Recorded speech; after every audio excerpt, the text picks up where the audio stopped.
so episode 47, the last one for 2020, begins. We have had some interesting scenarios occur in the last session, where in the aftermath of the visit of Silas to the Shiuk vessel, the riots had kicked off again, under the inspiration of a certain, now famous by the looks of it, dwarf. And in escaping that, Silas has met up with Haldir back at the ship, but Whisp and Mug have slipped into the market district. It was an accident. Right. A Accident. series of unfortunate events unfolded that resulted in the death of a certain Shiuk warrior.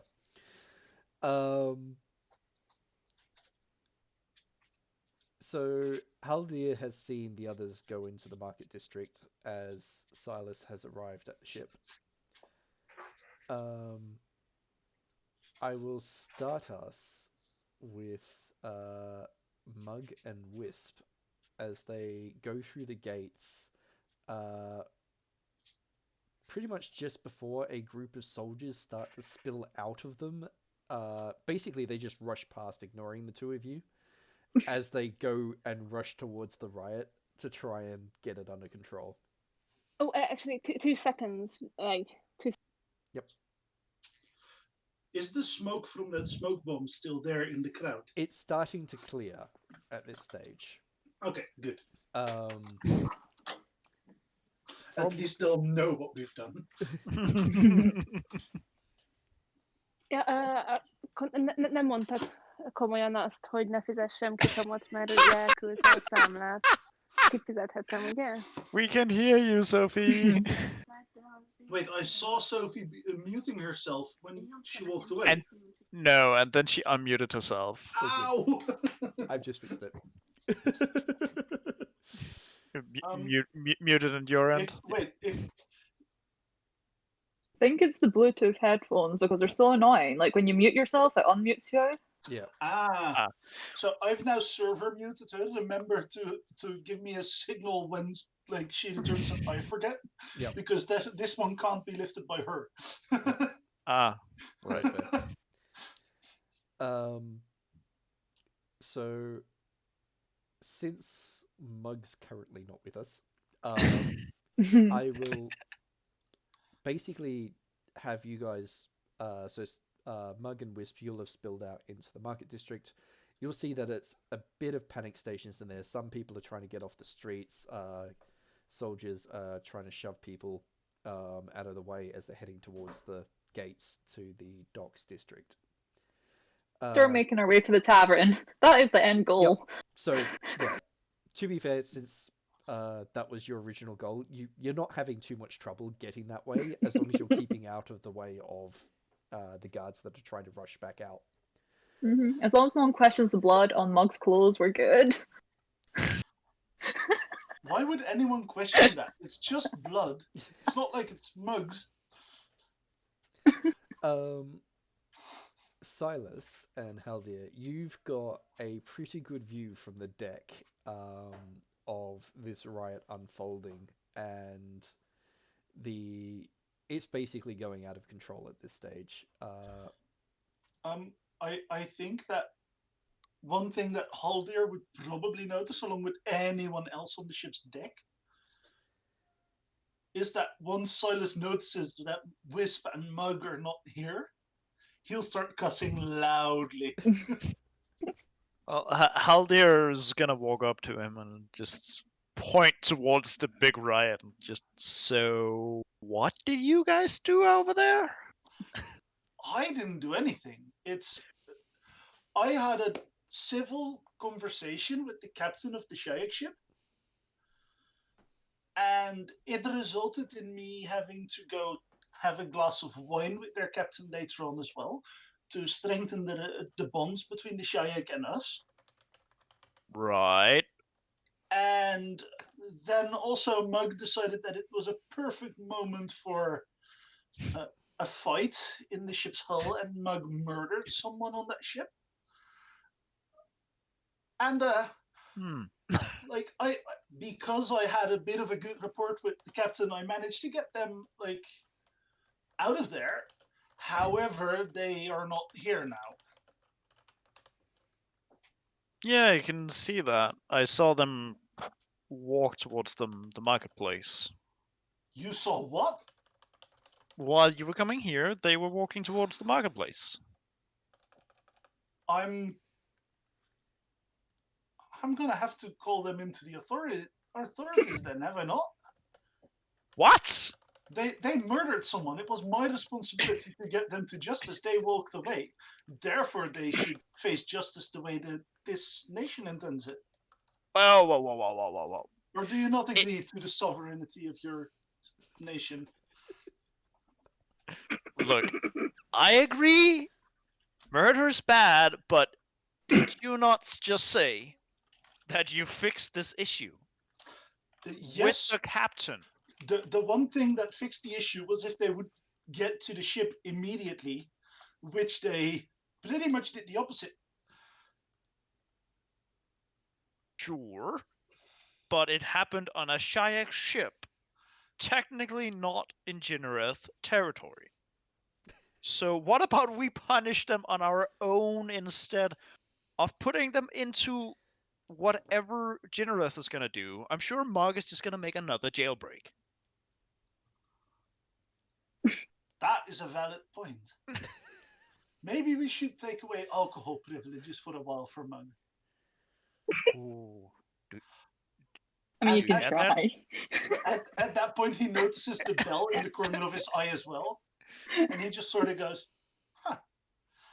What do you think if we ask Verity to make sure that Wisp helps wake the crew up for morning practice for the next week?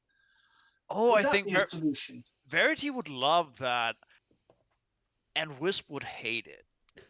We can So even make that's- we can even make sure you know the things that kept the crew awake while we were gone, those small mechanical things. Oh, yes. Just make sure that they are all on in Wisp's room when she has to wake. And then she'll be ready for morning prayer with Verity. Okay, that sounds like a solid plan. You can Maybe do I that can for wait. like a week.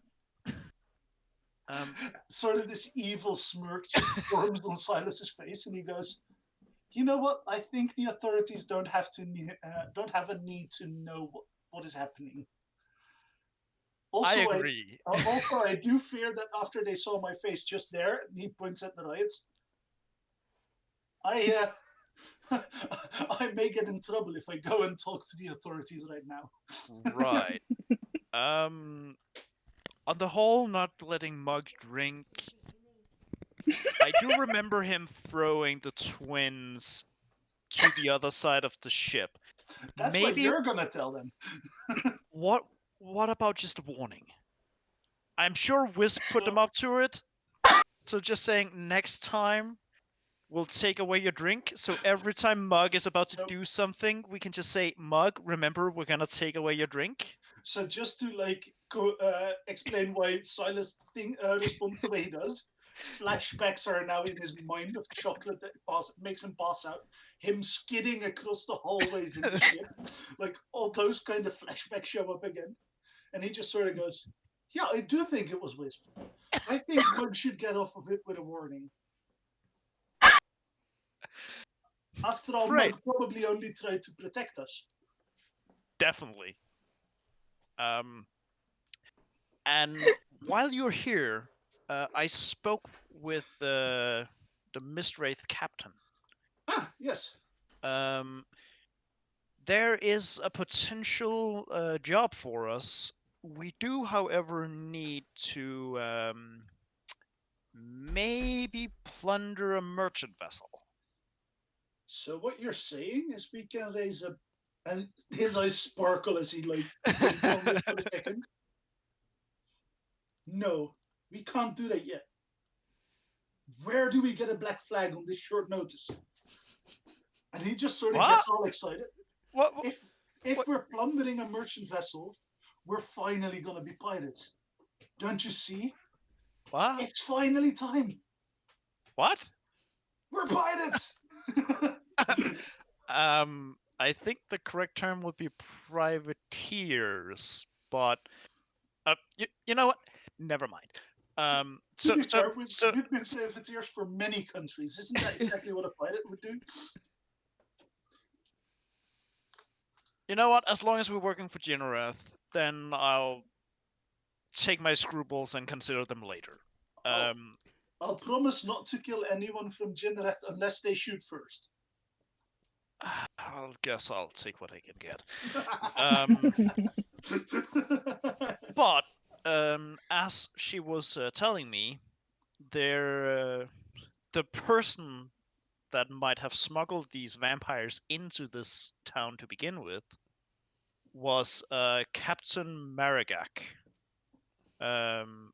who is sailing the merchant vessel Maiden's Glory. So what I was thinking was to go to the markets. The last thing they sold should be leathers, as I did myself. So I could go to the market, talk with the leather merchants, see if I can figure out where they went, buy some goods, so we can sell them wherever we're going after them. Sounds like fun? Sounds good. One thing to keep in mind. Yeah? We may want to steer clear of any talk about the Shiuk and Vudria for a moment. I'm just gonna ask about this merchant. I'm not gonna mention any nationality. Also, don't mention those nations for a while in any context, because people might notice what's going to happen. You pissing them off? No. I gave a fair warning to the Shiuk about the plans that Vudria has to attack them. Wasn't that the other country they were gonna attack? Maybe. I'm pretty sure it was Hathad. I know, but how good would it be for world peace if Hathad and the Shiuk would be on one side for once? I mean, if it's against the Woodrans, I can't. See, it's the Vudrians have, and I think it's time that we help. It's time we help the world take action. Fair enough. And if a singular conversation can steer the world in a direction, then why not spend a few words? So, since Wisp and Mug went towards the markets, should we go there as well? You can either go with me first and do the merchant things, or you can go straight to them and... Well, I definitely have to stop at Hallara first, because I think she's still waiting at the tavern. Yes, she is. Something about you owning her a dinner or eating with her or something like that. I believe I promised her the fanciest lunch I could find. Right. So I guess I still have to do that. I'll go do my thing.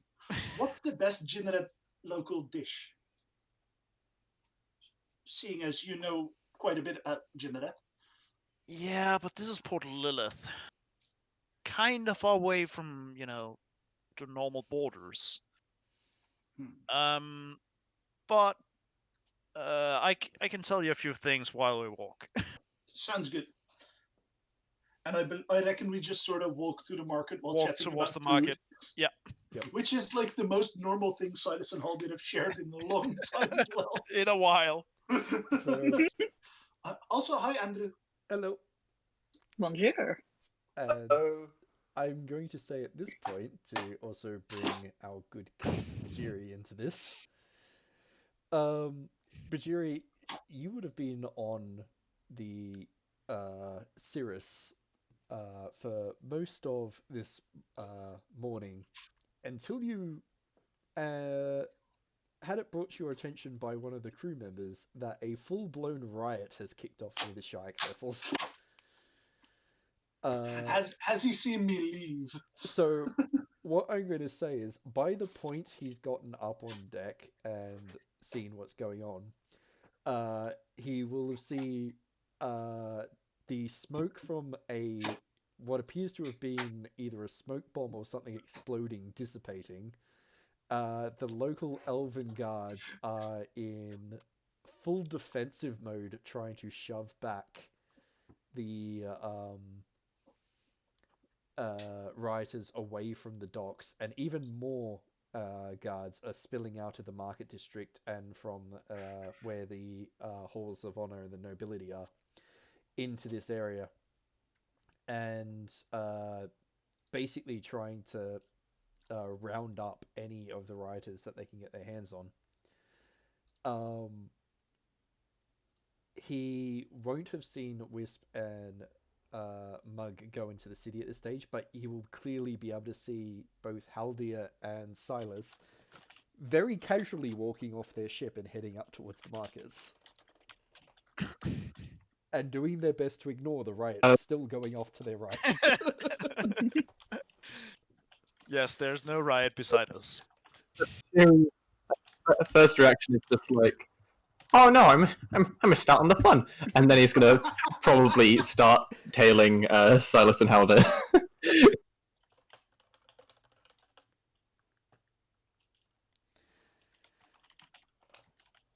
So, Bhajiri, it won't take much effort for you to catch up with them. So, pretty much even before they've made it to the gates, you will easily be able to catch up. At the gates, especially since Haldir and Silas, you're actually going to be held up yourselves as guard is effectively blocking your path while he's basically trying to clear the way of people trying to leave the docks district and the riots behind them, to allow even more guards to sort of spill out in formation. So after about 30-40 seconds of that, your way is effectively cleared, and the soldier just quickly waves you all in. Sounds good.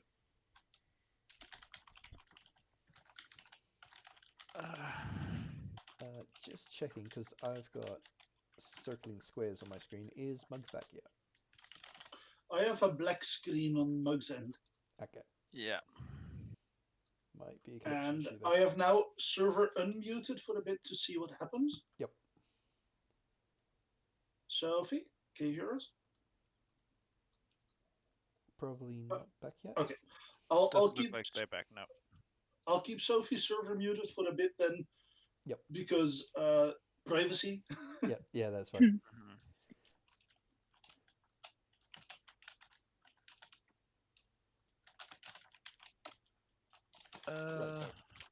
So I'll say that you and Mug, without too many issues, get towards the tavern, and you're able to sort of usher Mug into a quiet corner booth, especially out of the way. And you've basically gone straight up to the bar, grabbed some drinks, gone back and plonked one in front of him just to keep him quiet.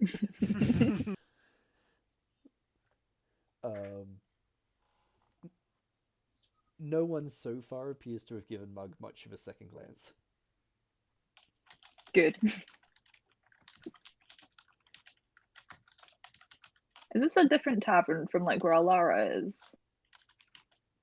Currently, yes. Okay.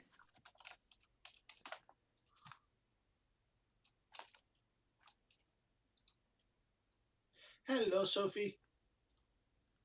Bonjour. Perfect timing. Yeah. Yes. Bear with me. Well, I need to when you went away and started talking in your room or something, the audio unmuted, so we server muted you for a Oh, bit. okay. Okay, sorry about that. That's Yeah, okay. No, it was an easy fix. yeah. I didn't think my parents wanted to flipping discuss this for. Yeah, That's all right. I No, it wouldn't is. have said 1 second if I knew they wanted to talk about it for half a fucking hour. Sorry, I'm very angry about this It's okay. because they didn't need to talk about it now if they had this much to say. All good. So, Fair. Mug, you've basically been shoved in, like dragged into a tavern, and shoved into a corner booth, Yeah. by Wisp, and Oh. Wisp has effectively just grabbed drinks and plonked one in front of you. Okay. Mug is pretty happy to be drinking it. It's nice to cool down after a good fight, Wisp. Thanks. I'm effectively immediately after going to start trying to get the blood off of, like, I don't know, a random bandage and water as best I can. So you just start trying to clean him up while he's drinking away. He's distracted by the alcohol, so this is a perfect chance. So yeah, I'd say that you'd easily have like the stuff on you. You basically pull out some bandages and like rubbing alcohol that you've got. Just quickly put it up and start wiping away. This particular tavern that you've sort of quickly rushed into is definitely nowhere near as well maintained as the one that you left Alara in. You do notice now that you've got a chance to sit and after you finish sort of cleaning Mug up that firstly it's a lot quieter at the moment, and those that are sitting around are a rougher looking crowd. This is Mug's kind of place. Don't get into a fight, you've just got out of one. Pit fight. No. Fight. So Mug should be traumatized at the moment. I should have it easy. Wait, why would Mug be traumatized? I don't know, something about I did die and I didn't want to die, and then he was stunned for No, the right Mug thing. is Yeah. fine. Mug is now happy. Mug is like, yeah, I had a good fight. Yeah. He had a good fight. There's alcohol. Who cares that the dude died? Did he die? Collateral he was damage. Just bleeding a lot. We're not sure if he died. To be fair, Silas is quite sure that it was called murder, but Did someone say murder? Well, I thought he was dead. Was he dead? Nephthys, the court mage of the ship, called it murder. Ah, cool. So, Oops. It's too squishy. Mug wasn't even wearing armor. nope. So Bhajiri, Haldir, and Silas, you're going to walk into the market district at this stage. You notice immediately that the streets are a lot more bare. The first thing Silas would do is just greet Bhajiri because it's been a while. Bhajiri, of course, will be like, "How's it going? Did I miss anything fun and/or interesting?" Well, depends on how you look at it. Things have definitely happened. Yes. So Things such as a riot, which I'm assuming that you guys definitely didn't have any part in causing, right? wait, there's a riot? I didn't have anything to do with it. Wait, there's a riot? Haldir just little looks sad. Silas just keeps on like looking absolutely like in this exasperated, like over the top face. A riot? What? Where? Bhajiri is just like, "Okay, I see what you mean. I see what you mean." And just doesn't acknowledge the riot anymore. It is, however, my duty as, of course, a captain in your fleet to report that we have befriended the Shiuk vessel on their docks, and amongst other things, we have also slain by order of the Mistwraiths, the vampires that have been plaguing the city.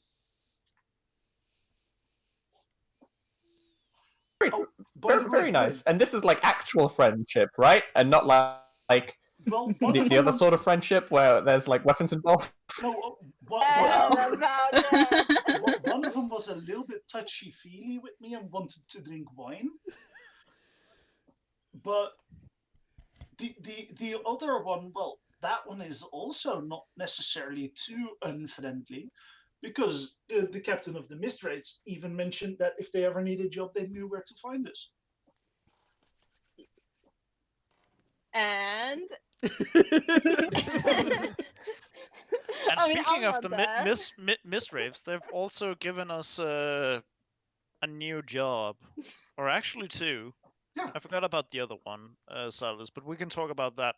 It's not as time sensitive as the merchant vessel, so Okay. It's So, good news for you what's guys this that we are about not there. Glenn, merchant vessel? Glenn, in my in a quick out of character question that would affect this conversation. Yep. Has my personal gold been delivered?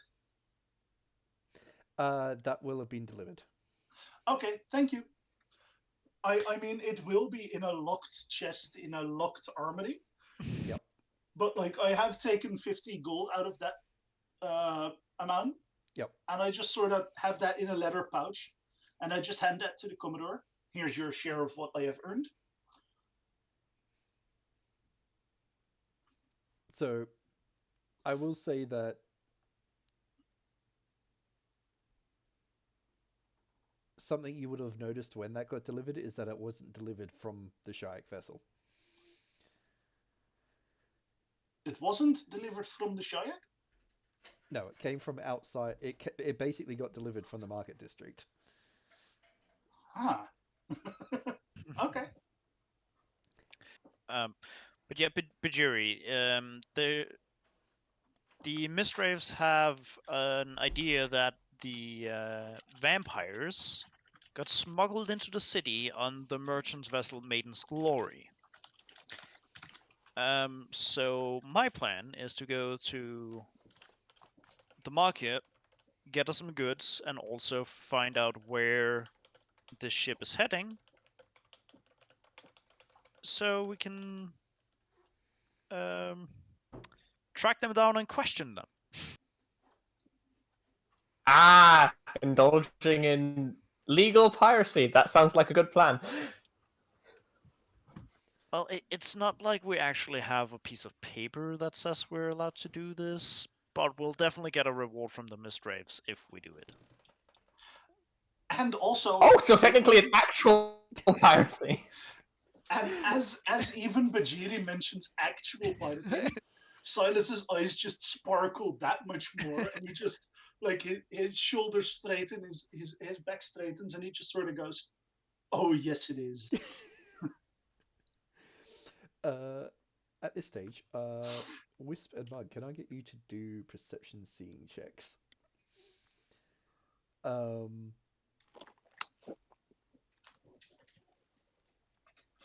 And actually, I will get them from Silas and Bhajiri as well.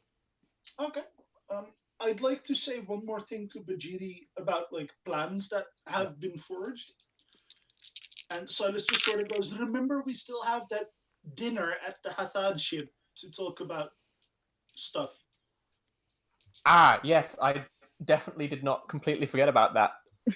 It's a good thing that you reminded me. I'll give you my notes to prepare for that later. Can I get stun points on perception? It's not for you, I think. No, I was just asked to roll as well. Is it seeing? Oh, it is perception seeing, and yes, you can use stun points. I was the only one asked not to roll it. Yes, there is a reason for that. Oh, sorry. Yeah, I'm very curious. Also, Haldir is not covering his face anymore. Yeah, I need to. I might need to double check, but I'm almost positive you have not met this person, so Haldir. Mm-hmm. So I rolled a 22 All right. with 6 stun points. What stuns would be useful in this Mug is case? not paying attention. Mug has alcohol. Mug is concentrating Booze on is his good. drink. Booze is good. Mug is already looking for his next booze. So, all right. Glenn, would I be able to use the upper hand in case anything comes to a initiative roll in the market? Yeah, you could do. Okay, then I'd like to do that, and if it helps any, I'd like to do a speedy search. Yep, no, that's perfectly fine. So, in order, I will describe what various people notice in ascending order. So, Mug, you notice that the waitress is bringing another beer. That is the complete focus of your attention right now. Mug is wicked excited at that, just sort of bouncing in his seat. Wisp, I will get to yours after I get to the people outside. So Bhajiri, out of the corner of your eye, you notice a dwarf following a halfling child. Both of them are talking to each other in like really quiet tones, and the child stops and points at a building further down the road. Blackjack! Shortly after that moment, Wisp, you're going to look up and see Blackjack enter the tavern that you're sitting in. I'll have you know, I have actually met Blackjack. You have met Blackjack? Okay. Only once, and very short, so it's fine that Haldir does not recognize him. That's right. The others are very familiar with them, having gone on missions, so that's right. I have Blackjack as If only... Glenn, I have Blackjack as a contact under impressed. Yep. So, if only Mug has noticed. If only Mug has noticed. all good. I, a character, don't remember a lot about him. Blackjack is one of the contacts from the Shattered Hand that we had in the first book. That's about all I remember about him. He is the one who helped us with the assassination and also the assassination of the ambassador. Yep. Whose head I he's sent the to tough Becair. dwarf. Oh yeah. He's the other tough dwarf who at the beginning was tougher than Mug, and then by the time Mug leveled up a couple times, Mug managed to give him a good beating, wasn't it? But I don't think Mug has been. He got his new magical fists, so he would love to try that as well. So right. Silas, the other thing you're going to notice is that on top of everything else, Blackjack has in his hand a sort of folded up piece of paper that almost looks like a letter. Ooh.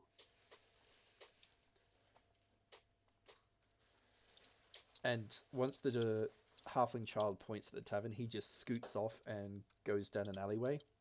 And Blackjack just walks straight through the front doors of what looks like to be a... It looks like to be a establishment. It is not the one that you know Alara is in. If only I had a chance to go and inspect it more. Right now, Silas has other engagements that he's supposed to handle first. Yep. Because if he doesn't, like, all hell will break loose as well. So more of a personal hell. Well, yes, and also possibly a diplomatic one when she is one of the wards of the Lord here, and the lady who's a court mage for the Shiuk are gonna get issues. I should probably get this conversation done first. So, from Wisp's point of view, inside the tavern, you will see Blackjack basically throw the door open, walk in, and he stops in the doorway and looks around until he spots both you and Mug, and he's going to smile directly at you, Wisp, and walk towards your table. Oh. Do you recognize that person? Mac! Can you hear me? I have a feeling the camera is frozen. Mark is very, very much drinking a beer right now. And they're gone. Alright. Hopefully they can reconnect. Welcome back. Hello. So Sophie, your camera was frozen for like a pretty long time with you having your hand in your mouth. Oh no, sorry. Yeah, because my phone completely shut down for some reason. I have no idea why. That was a bit weird. Had to restart it. Hey. I'm still here. So don't worry. Right, so I think we were in the situation where Blackjay was walking towards your table and Wisp were pointing. Do you recognize that person? Yes, Mug, do you recognize that person? They're beelining for us. Oh, Mug turns around and I assume recognizes Blackjay instantly. Yeah, you do definitely recognize him on sight. Okay, so Mug excitedly jumps up. And no. That's him, Wisp. Yeah, thanks. And then runs over to Blackjay.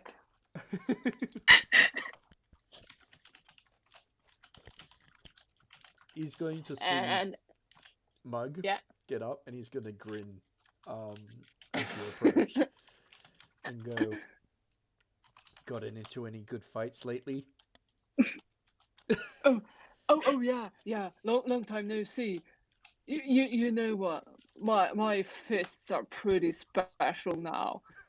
Yeah, and Mommy says they're special. and you know, yeah, I got into some good fights. Like, you know, want to see my new sword? It's pretty neat. Always good to upgrade your weapons of trade. Yeah, look at it. It's like shiny.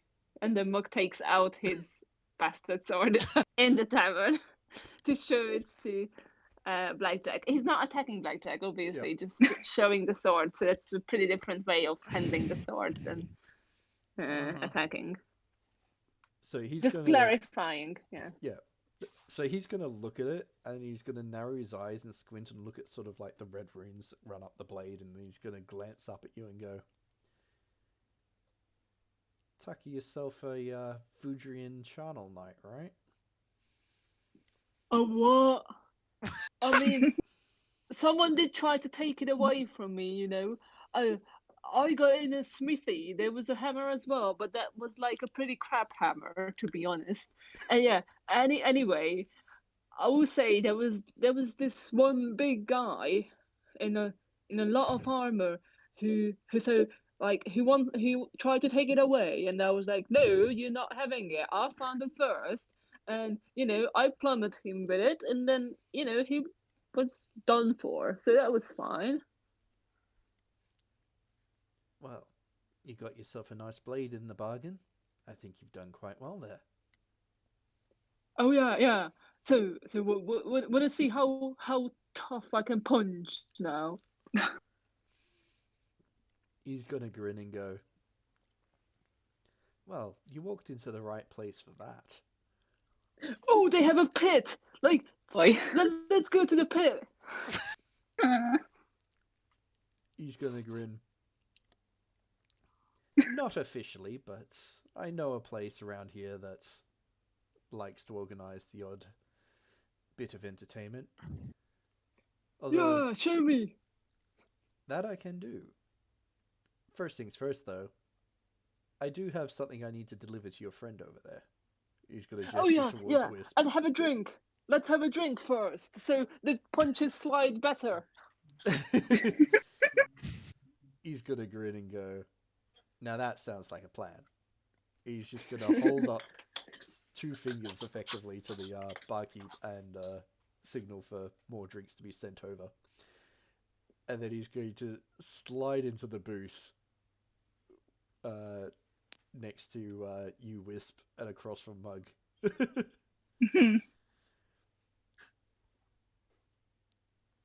He's then going to give you a big grin and say, Boss was mighty pleased with your efforts over in Port Hearth.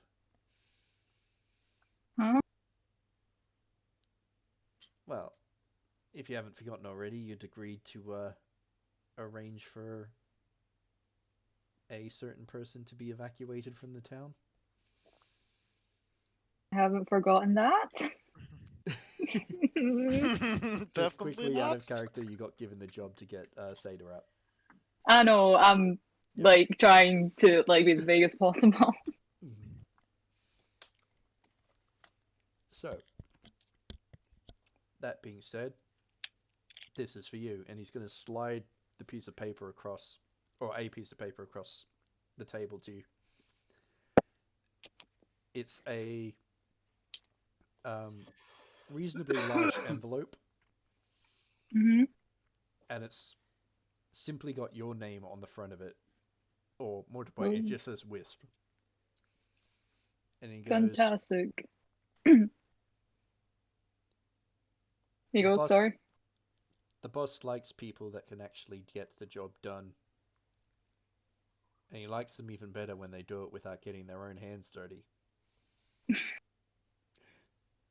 Then Wisp is just gonna drink.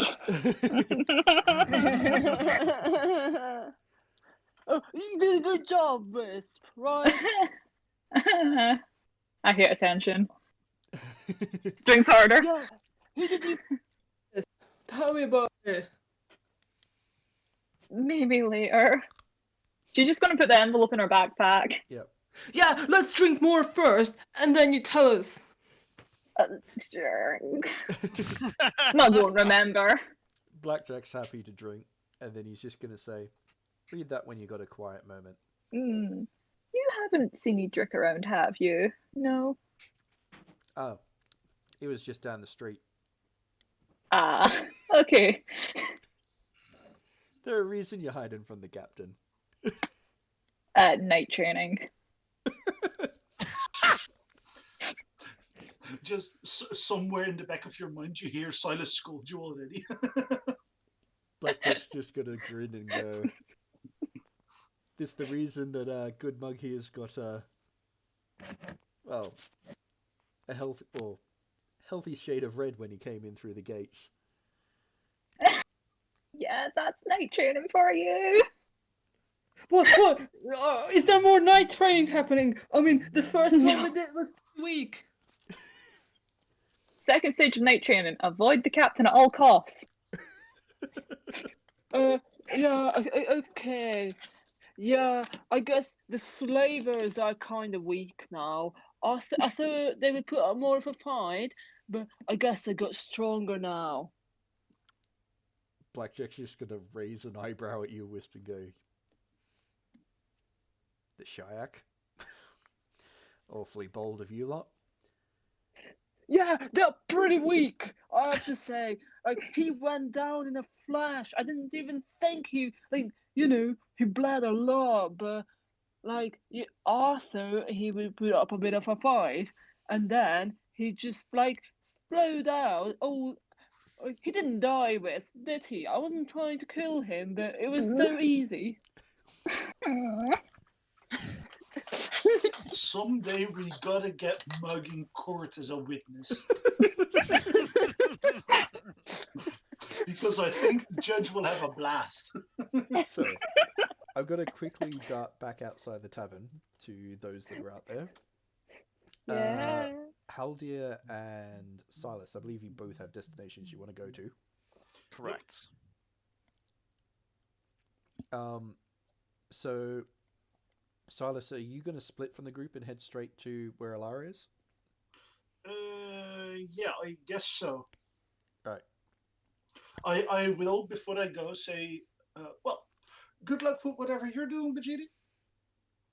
Commodore.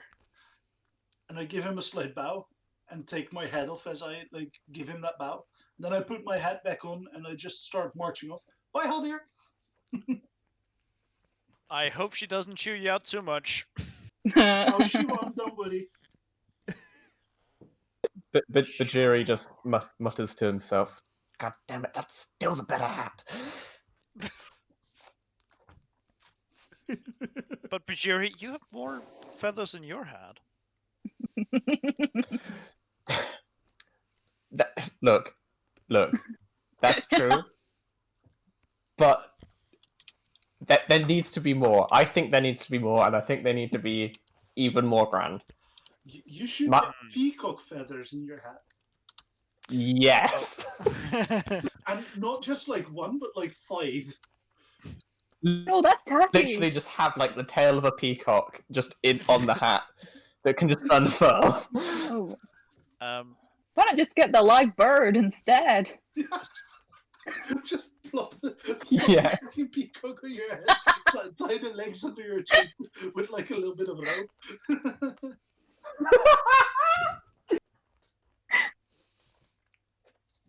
Well, Bhajiri, I can't help you with more feathers currently. You can try and go find the other ones. They should be here in the market somewhere. Or you can go with me to get some information and buy some wares. Not the most exciting thing, but it's an option. Well, a suspicious child did just walk off into an alleyway, so I'm kind of tempted to just follow them and see what happens. Because following children is the great idea. You know what? Sure. I'm sure. If you see Mug, remind him that he should go and pick up his armor. Will do. You know what? Yeah. I am gonna split the party even further and follow the suspicious child into the alleyway. You know what? Good luck. And then Haldir starts walking towards the merchants. And good luck to you too. Bhajiri oh my god, does one of those. You know when someone jumps and clicks the heels together, and Bhajiri does that and just continues merrily on his way. Noted. So, Silas, I'll get you into the tavern. So you make your way into the tavern and you find Alara's sitting there. She's got a small plate of what looks like cheeses and, various nibbles, and she's drinking a wine. One of the soldiers that was with her is just basically going to get up from the table as soon as he sees you, and he's going to walk past. It's like, good luck, and then he's going to keep walking. Oh, here he comes. I'm half tempted to just avoid this conversation and have Silas turn around. Just nope. And Alara's she's looking at you as you come in. And her expression hasn't changed at all. To be fair, she was one of the people who chased me out of the tavern. Silas sort of also his face drops a bit. And he takes off his hat and just makes his way over. Hello. And he sits down. She's just going to smile and go, glad you could join. I had something to take care of with Mug and Whisp first, sorry. But now that I'm here, sorry for the delay. The second you mentioned that you were sorting out Mug and Whisp, she's just going to blink slightly and then go, nothing to do with the reason why every guard in this part of the city is rushed off to the docks, right? Wait, is something happening in the docks? Should I at this point like roll something like communication deception or something? I'm actually going to say yes to that. I am that, so glad that it's. Can I use etiquette to lie or leadership? I'll say that you can use etiquette. Phew. I didn't necessarily roll bad, but you know, getting the +2 is never bad. So that's 12, 13, 15 total. Just warning you in advance, this is an opposed roll. Yeah, I had a feeling. I'd assume that would be something like I guess willpower or perception based. I have no clue what insight would be. That's perception based. Wait, is it? Because oh yeah, empathy. Yep.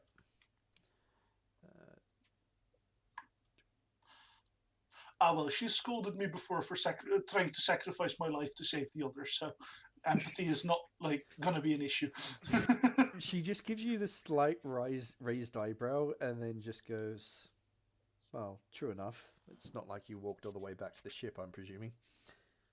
Well, I did have something that I have to talk about beforehand. Oh, sorry, give me a second. Oh, good. So,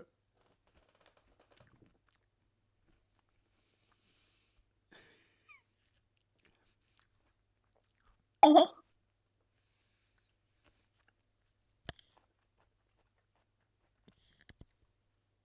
sorry if people can hear any crunching. No problem. Wasn't focusing on that at all.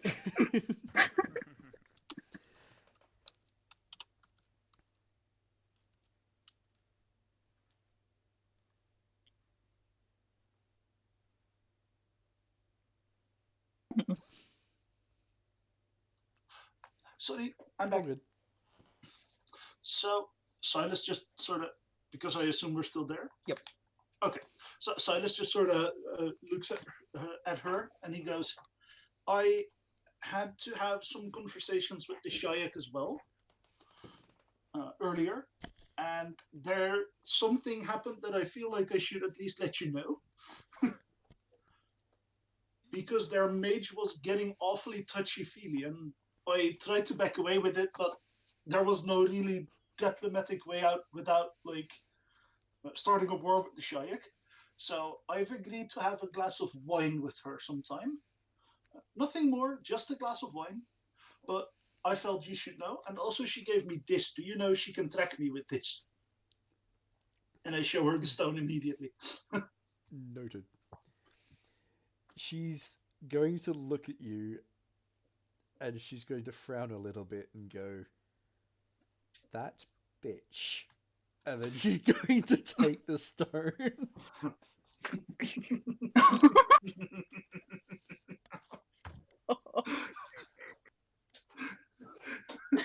This would also, I believe, not be a deception if I had to roll for it, right? I mean, you've so far been saying the truth. Yep, so far you've been pretty much...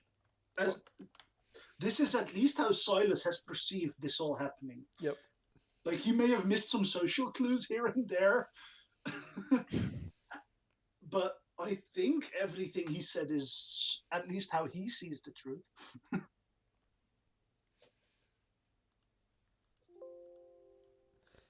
So she's going to look at the item and go,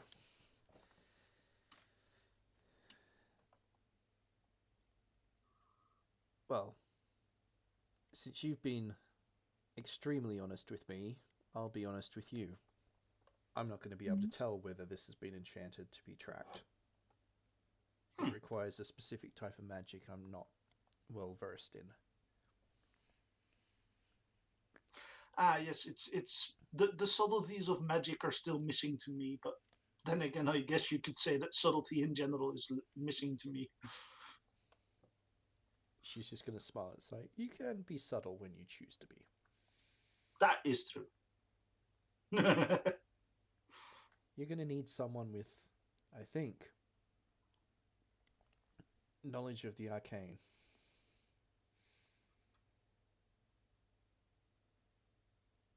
I had a feeling it would be something like that. So, considering how limited magic is in this particular city, I don't know if any of the locals will be able to help, but maybe if, well, depending if she's around, you could ask your friend Verity. She might know some magic that helps. Ooh, that could be a good idea. That said, you're going to see her put the stone in front of her, and she's going to pick up a small knife that she appears to have been using to cut cheeses and stuff, and she's going to just wipe it clean on her clothing, and then she's going to prick her finger with it and just smear a drop of blood across the top of it, and then that blood is going to light up and then vanish. Silas is gonna get quite grossed out at the sight of blood. Couldn't you have warned me of that? To be fair, it was just a drop. And she pushes it back across. It's not like it's there anymore, is it? And Wait, as far as what? she can see, it's not there. Wait, what? How did... Huh? Can you do that trick on regular blood as well? That would help with the fainting. She just smiles and goes, only my own. And to be fair, I'd rather that most of my blood remains in my own body, thank you. I do agree that it's most likely a good idea to keep your blood on your body. She pushes the stone back towards you and then says, keep that on you and show it to your friend Verity at the first chance you get. Okay. What did you do to it with the blood? I made it so that I can find that no matter where. Ah, that's a useful skill. So if you go missing one night, at least I'll know where to start looking. So Silas just sort of smirks and he goes, well, I assume it would be with her, right? Only temporarily until I butcher her. See, I like that style.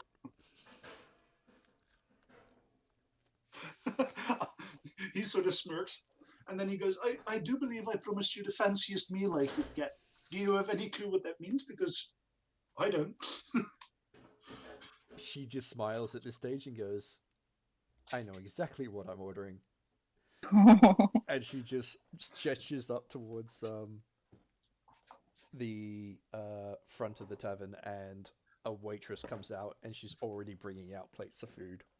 Silas is sort of under his breath muttering about how it's good that he got those 2,000 golds earlier. She's just going to smile and go, venison imported all the way from Jinareth. Expensive. I knew you had taste, but does it have to be this expensive? Well, when I'm not paying, of course. He just sort of smirks and goes, well, okay, that's a fair point. I would have done the same.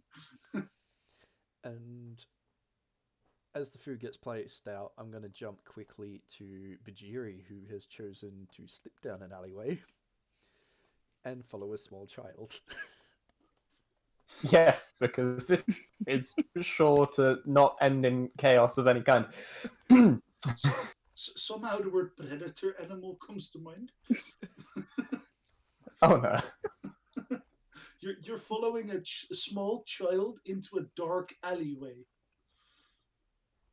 Yeah, because look, Bhajiri. Bhajiri was. No, but I have a feeling that I know what the crowd is gonna think. But like that is a vulnerable child that Bhajiri wants to make sure is fine and not at all in danger. Thank you very much. Of course, that's it. We believe you. We do. That. So, Bhajiri, you Yes. make your way down this alley, and you see that this child is walking at a reasonable speed and taking turns, heading further in, away from shops and into where warehouses and the like are.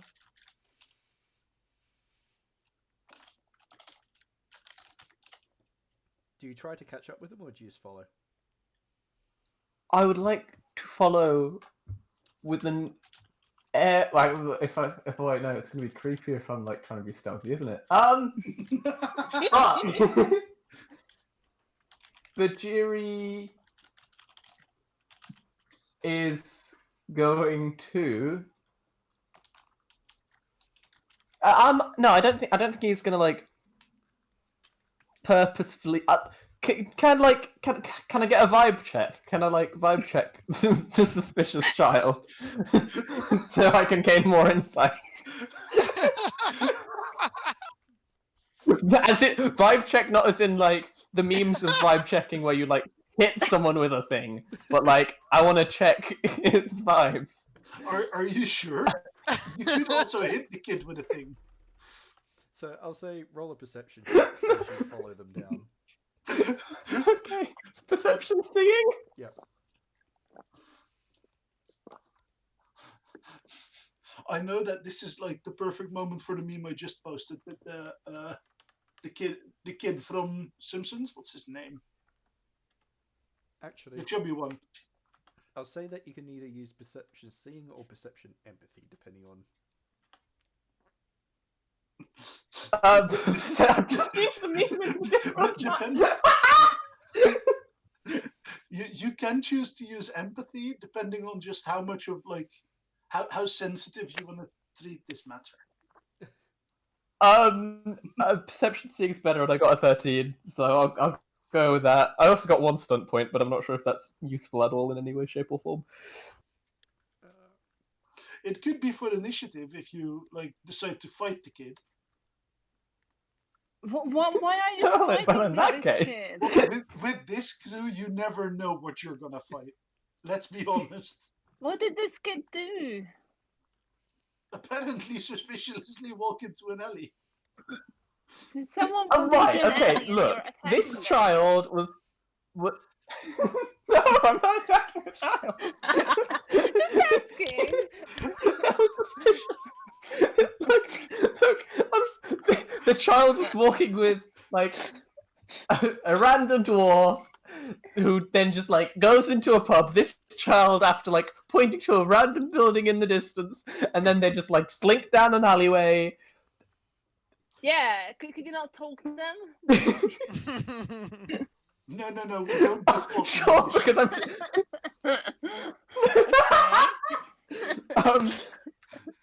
Look, I got 13 for the perception check, and I would like to use that 1 stunt point for like the initiative thing if I need to get into a fight. If the child tries to fight me, I don't think the child's gonna try and fight me, but just in case. So. Yeah, you better be prepared for that child. That child might be the most difficult fight that Bhajiri ever has, because punching the kid is morally wrong. Getting punched is like from a like masculinity point is wrong. Bhajiri can take a punch from a kid. That's true. That is very true. Yes, but this kid hung around with Blackjay. It might also be a shiv to the kneecap. Bhajiri can take that to the kneecap as well. Yeah, Bhajiri's got like a high armor or whatever that is in this game. He also has a tail to like use to bounce around if his knee doesn't work for a while. So Yeah, I wouldn't be worried about Bhajiri, but if you want to be prepared for initiative order, sure, go for it. So, you could have used it for a role playing stunts, but hey. what I'm gonna say, Bajuri, with that role is that despite walking down shady alleys, and you do notice that you were getting into a part of town where there are basically a lot more downtrodden people scattered about. Most of them appear to be warehouse hands. At best, some of them are loitering. This kid is basically just walking boulder as brass. They do not care that they're on their own, and they don't seem to have any fear of anyone down here. The kid themselves is being ignored by the thugs, although some of them are looking at you.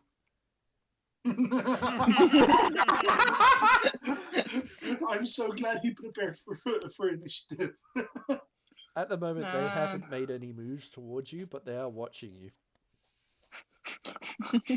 Shit, we're gonna I think at this point it's a good idea to like stop following the random child. You can take a couple of children, Bhajiri. Look, I mean, you've committed this far. Bhajiri doesn't attack children. I never say you should. Bhajiri doesn't attack children yet. Basically, the meme just flipped. At first, it was the kid saying, "I'm in danger." Now it is the monkey. I'm in danger.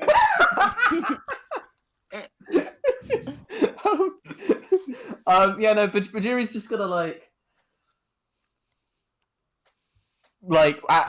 the next time he gets to like any other street that he could go down, he'll go down there instead of following the child. He's just gonna like essentially walk randomly through the city streets now, I guess.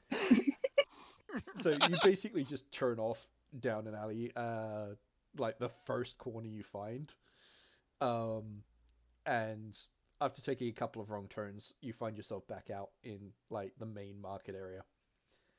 Oh, nice. Bhajiri was thinking of trying to find his way there. That was your plan all along. Yep, definitely. Specifically, you find yourself like coming out right near a whole bunch of clothing outlets, so stores that have glass fronts and clothing on the inside, and big covered areas of just cloth and wool and that kind of stuff. Bhajiri thinks to himself and is just like, "Oh, this is the sort of stuff that Haldir would buy in bulk for us to sell. Nice."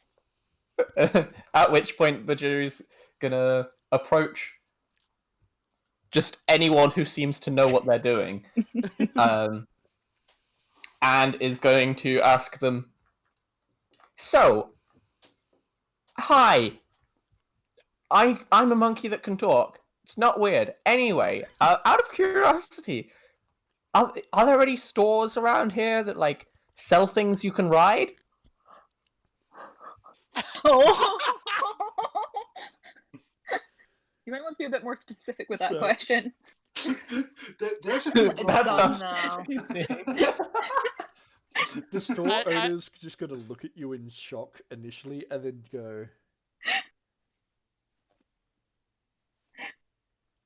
"Right. You might. What kind of thing are you looking to ride? A cart? An animal? If you're looking for dragons, go ask the elves. And good luck." Well, you see, I'm a privateer, so anything that could be like useful with like privateering. So I mean, I guess a dragon makes sense, but I feel like I got the impression that they aren't very available to buy. Privateer. Well, you could try. Wait, did you just announce to these guys that we are privateers? He announced that he was a privateer. Okay, fair. And don't he sails. say the ship's name. To be fair, he also sails on a different ship than us, so it's fine. Yeah. So this Yeah. this shopkeep is an elderly halfling, and he just sort of turns and then plonks himself down on a stool and looks you up and down and goes, "So a privateer, huh? I wouldn't know first or last thing of that, but I don't see how a horse or a donkey is going to do you much good up in the skies." Do we have winged donkeys? Winged donkeys.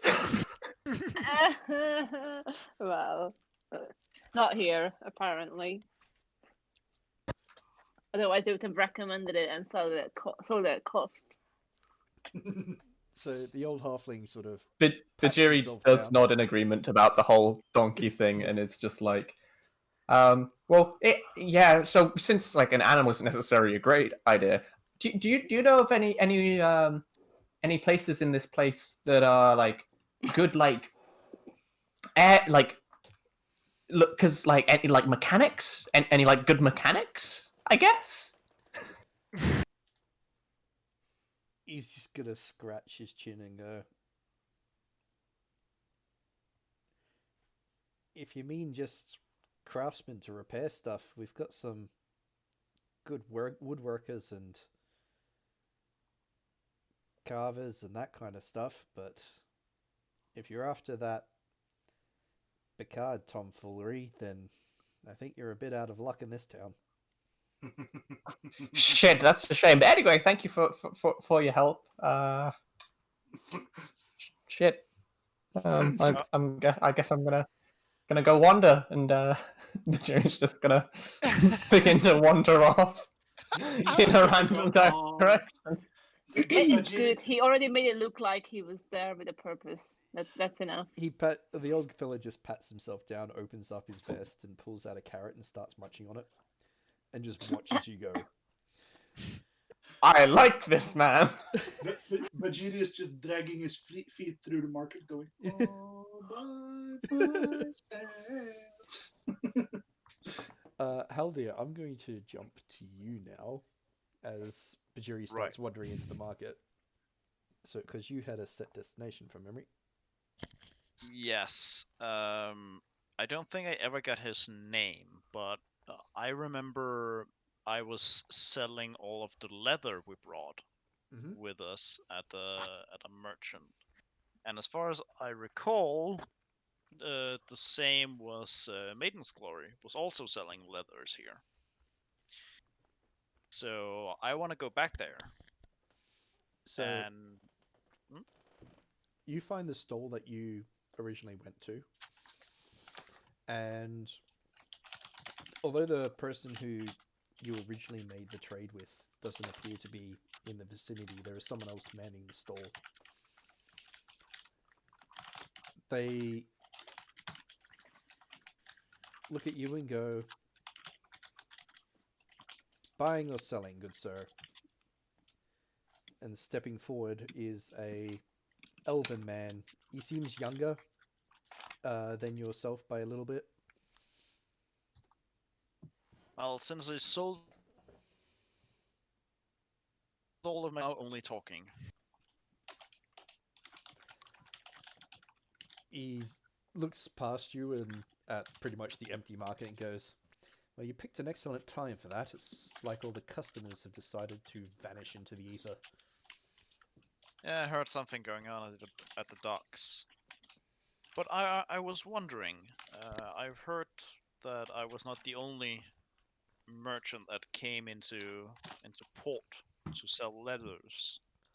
So I wanted to know if you heard about Captain Myrak of the Maiden's Glory. He blinks and goes, "Big orc fella. Was here, what must have been 3 weeks ago now, I think. Maybe longer." Not long ago, huh? You You have any idea where he was heading next? From what I know, he sold us letters that were meant to go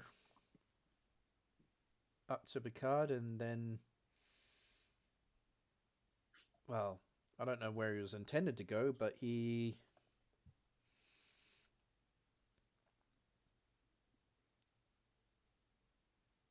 last I heard, he was what was it he was after? Something a bit odd in this area. Let me think. And he just sort of leans back against the bench and starts drumming a finger.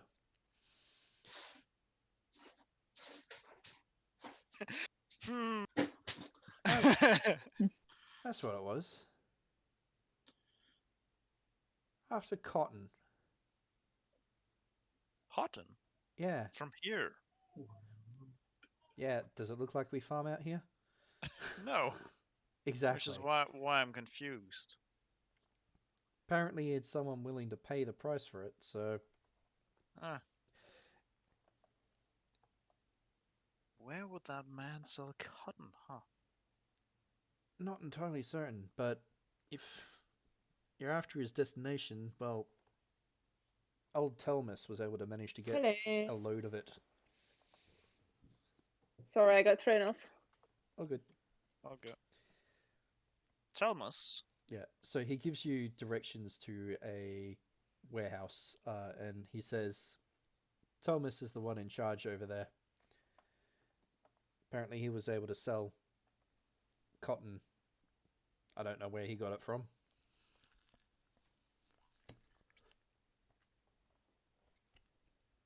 Thanks for the help. And Haldir just tosses him a silver piece. For your time. He catches the coin, looks at it, pockets it, and goes, I think that's more than I made in the last hour. And he just... Basically, as you start to walk away, you just see him pull himself up onto, like, a bench, and he just lies down. Yeah. Haldir is definitely noticing the emptiness of the markets and just kind of like... You see that pretty much at this stage now, anyone walking through the markets is being harassed by everyone that's still in the stalls. And a couple of stalls are at the stage of stuff it, we're closing. So, yeah. You're going to head directly towards this warehouse?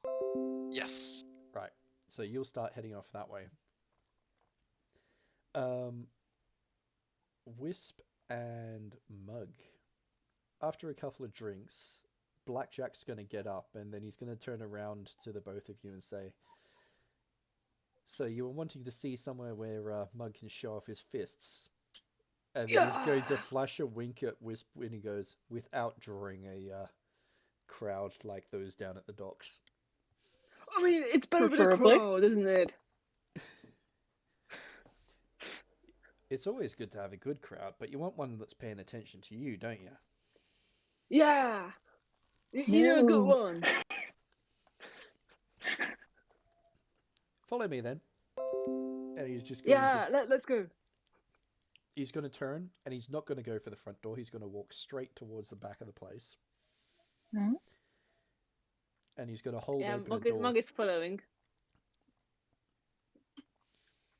So the door he opens up into a alleyway that seems to be closed off from the main street, and he's going to lead you out and along it. Wisp, are you following Mug? Yes, of course I am. Wait, why would you? This will get you implicated in the crime as well. It's okay. I've It's already been agreed. been in enough trouble with Mug. Why not go for the full hog? So he will lead you through some alleys, and then he's going to stop at the back of what appears to be a warehouse, and there's a large, almost like gate that seems to be closed off, and he's just going to rap on it a couple of times in a pattern, and there's going to be a grating noise, and then it's going to open up. Leading into it, you find a warehouse where up the far end there's lots of crates and goods stacked up, so that's what's visible from the main doors. Up your end, there's a large rope in a giant circle. And a couple of thugs sitting off the is getting side and excited. tables. Mug is getting excited. Sorry. Yep. There's also a couple of Shiaks sitting at tables. Oh. And they appear to be gambling. Like I say, yeah, this is a good place, mate. Thanks for bringing us here. He's gonna grin at you and go, thought you'd like it. Yeah, it's a proper one, isn't it? They follow the rules here. Yeah. Whisp is going to breathe a sigh of relief at hearing that. The proper rules. Ugh. The only fighting that happens here happens in that ring. Yeah, that's the most important rule I care about.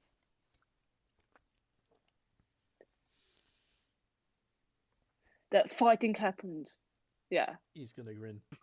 Well, let's find someone to get you to show your fists off with. And so he's gonna start walking off.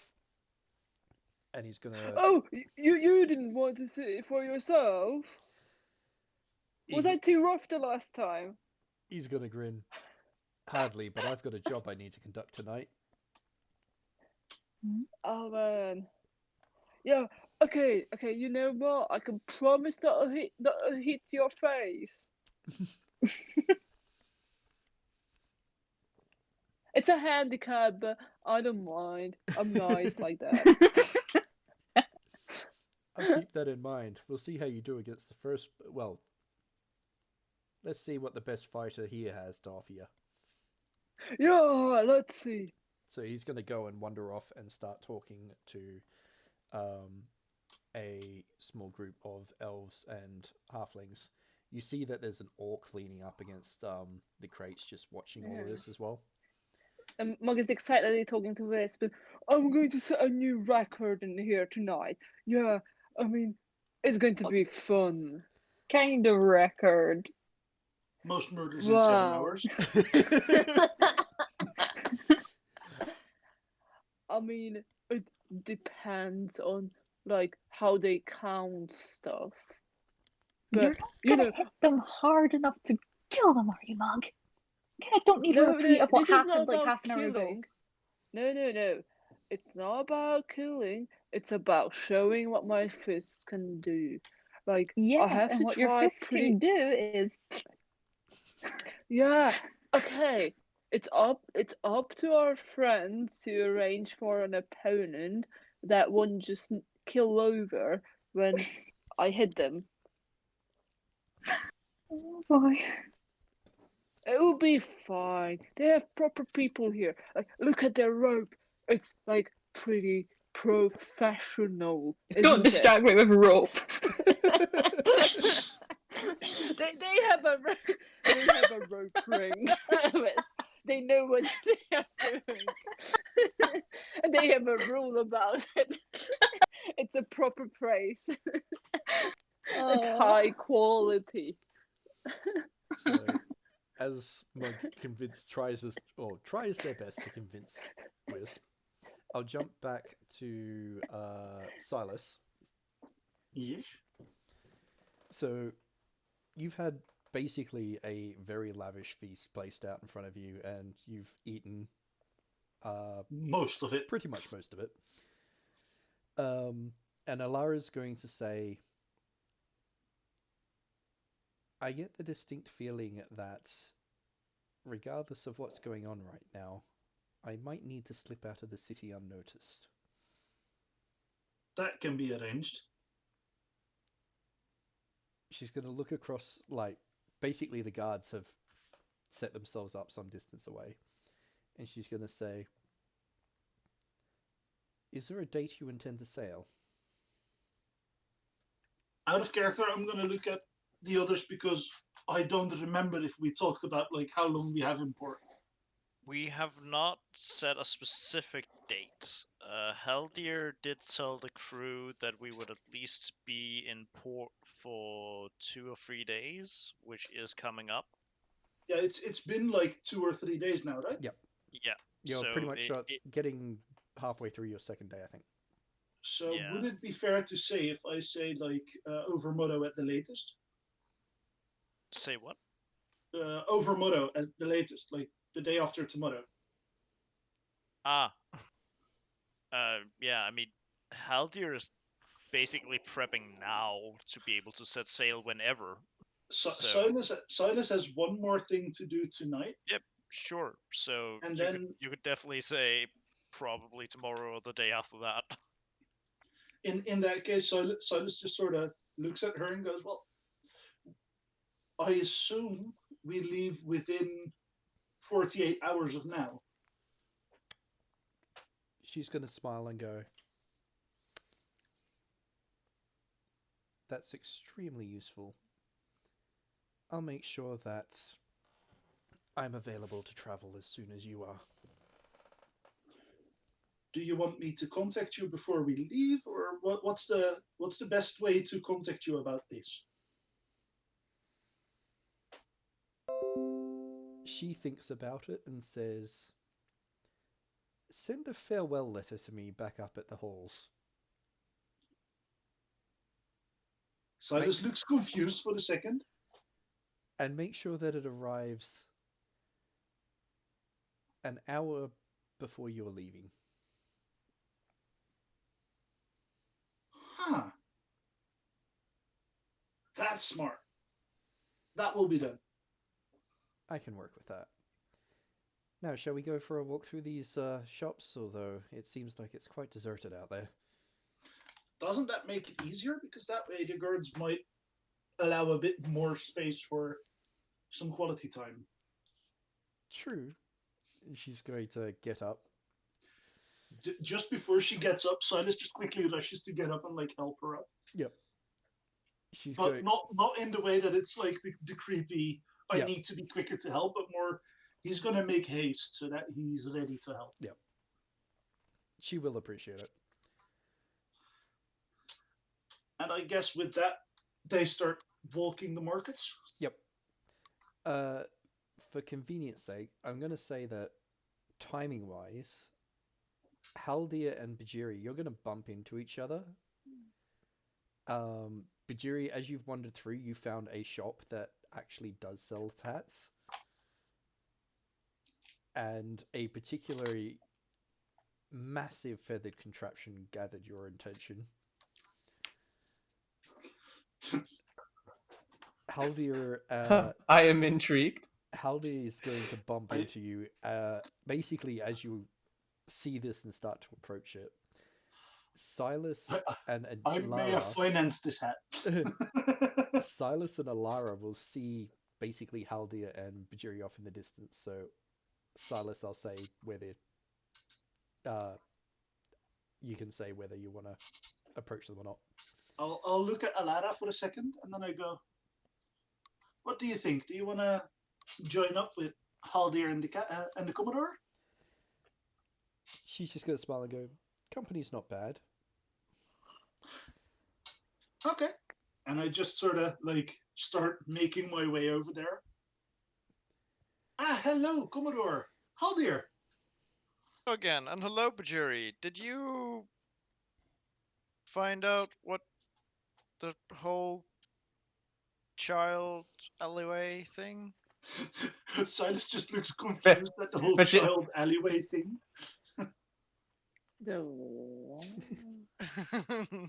Bajir is just like, "Yeah, it was nothing."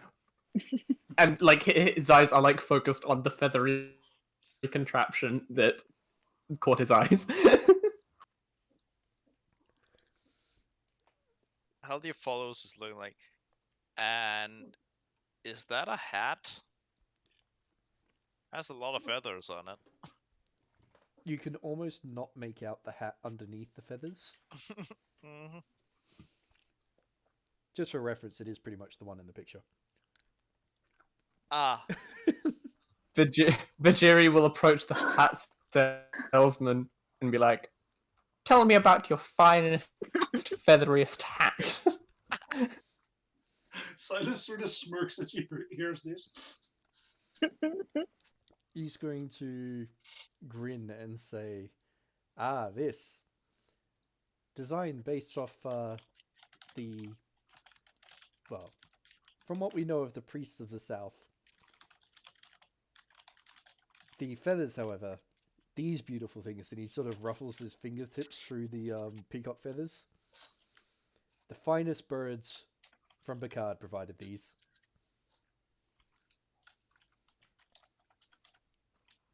Bhajiri is stroking his chin and is just like, how much is that hat?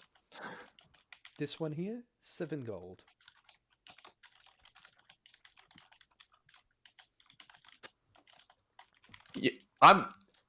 Hell yes, I am buying that hat.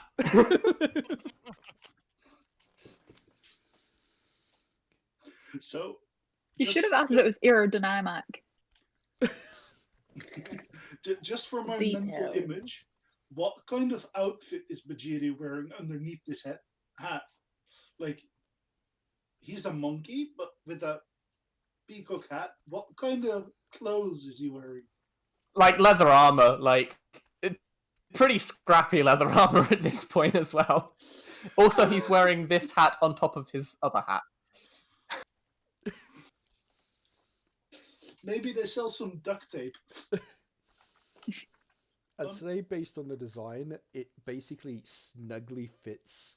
Like, basically the other hat sort of gets slightly crushed into it, but it holds. The other hat now wears this hat. Yes. Oh my gosh. Haldir just But looks and doesn't say anything at all. Bhajiri will look in the mirror and be like, because I'm assuming there's a mirror. There will be. And Bhajiri will be like, I think this is a special occasion hat when I need to look my most fanciest, maybe also war. And we'll probably like then this would make a delicately war place it hat into war. his bag. Glenn. Yep. Can I look around and see if there's any shops that sell books? You can do. You do see one, but it looks like they've closed up for whatever's going on over in the docks. There's sort of like a sign that says, back in 5 minutes. You're fairly certain by the look of it, they've been gone more than 5 minutes. Can I look through the books anyway? Or is it like an actual Do you want shop? to break in? Is it like an actual physical shop or more of like a stand on the market? It's an actual shop, this one, so it's got sort of glass frontage. Do I see any books to do with either engineering or, shipbuilding, weapon building, that kind of stuff?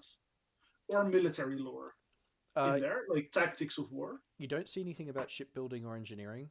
In fact, what you do notice is that unlike what you'd see in Bacard, where there would be at least some, there is a massive lack of that. What you do see is a lot of stuff is almost like the fundamentals of magic. So Haldir, you would actually recognize some of this stuff as what you got when you were first being taught magic. Likewise, the weapons books you do see, like the craftsman style ones, it's it's basic swordsmanship and stuff like that. So how to make a fine blade and the like. Basically the stuff I already know. Yeah. It's almost like there's not a lot that is available here to teach black powder or engineering or sort of what you would consider the pinnacle of Bacard tech. Okay, because I'm sort of looking to get. Oh wait, I did get books about ship designs, right? Yeah, you had already received some from the nobles. Okay, in that case, this place doesn't have any books of value. Yep. For in my library. in that case, I'll slowly return to the others and just say, so, are we ready to set sail soon? Wait, do we still say set sail, or is it like take to the skies, or I'd like say what's the pirate slang? I'd say any variant of that. Set sail would still be, I'd say, fairly common vernacular because originally, like, the airship tech's only been really in use for like the past couple of decades. Everything prior to that was seafaring, and while the nations were largely limited to their local areas. So a lot of that carried over. Okay. There may be variants, but basically whatever you feel comfortable with. Well, I'm gonna go try and see if I can buy some cotton of all things, and Cotton? I know. How are you gonna get cotton in this part of the world? Well, you see the warehouse over there? Yeah. Apparently they had cotton. I'm gonna see if they still have, and if not, figure out where the dear captain, who is apparently an orc, went with it. You want to join me? I just sort of look at Bhajiri for a second as Haldir asks if I want to join. And I go, well, we could also just wrap up the things with the Hathad ship in a bit. You're gonna be politicking, right? Yeah, the idea is to have a conversation with the captain of the Hathad ship. And that might take some time. So I'm not sure if we should join you or go to. You know what? You go do the politics. I'm gonna do the easy thing. I sort of look at the Commodore. Do you think they'll appreciate my new hat? Definitely.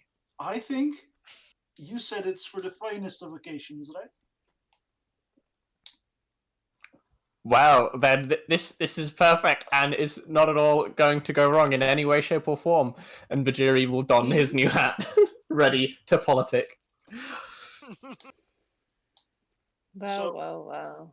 As we start like heading there, I'm giving Bhajiri the patch notes of like what my plan is with this. So I give him a slightly redacted version of the truth. Glenn. Yep. Alara's going to come with you as far as the gates, and then she's going to just stop you and say, all things considered, probably best if I don't set foot on a Hathad vessel. I fear they might leave without allowing you to leave for the docks. I believe that would be their first course of action. I appear to need to do some packing, so probably best I see you tomorrow. Silas notices the guards for a second, and then just goes, "Yes, be sure to bring your finest dress for tomorrow's date." I'll make sure I get that arranged, and then she's going to head on off with the guards. I'm gonna leave a kiss on her hand as she like starts walking away, and then I turn around to go to the ship. Yep. Oh, I still have the stone on me, right? Yes, she has returned that to you. Okay, good. Just wanted to make sure. Don't necessarily plan to use it on this ship, but yet. Yep. So you start heading off towards the Hathad ships. Haldir, you're going to approach this warehouse, and it's got tons of crates in it. It appears almost like it's stacked right up to the front. There's a couple of guards barely ranking above thug gathered there, and a sort of grouchy old halfling that is basically dishing out orders to some of them as they move some of the crates around and appear to be unloading a cart out the very front.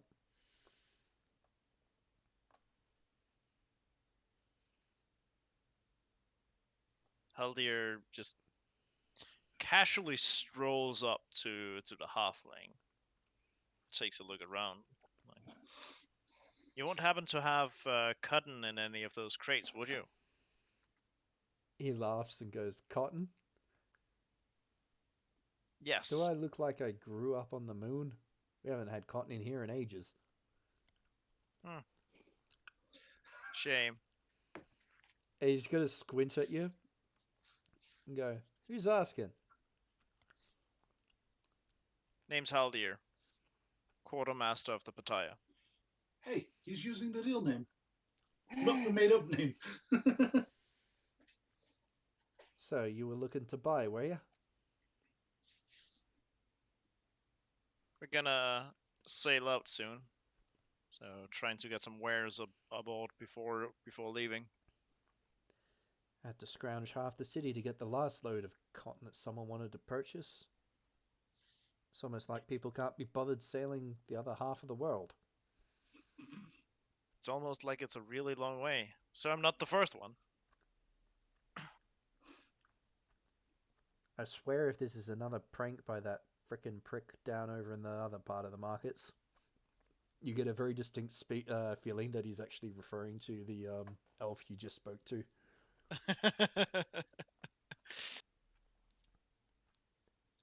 Look, it took me pretty much a week to gather up enough to get shipped off. And I sincerely doubt that Jinnerith really needs that much cotton coming from us. Usually it's us doing the asking. Oh, the other one went to Jinroth? Went to the cotton? Went to the damn capital. Huh. See, that was not where I was planning to go with it, but to Jinroth of all places. Huh. Yeah. So, question for you, Glenn. Haldir has, after all, lived in the capital, so I'm pretty sure he would know at least a bit about the imports of that city. He would know 100% that the last thing that they'd really be importing is cotton. Uh-huh. So would he know what would be a good thing to bring along? He would definitely know that metals and the like, especially iron ores, are much more likely to be received. Well,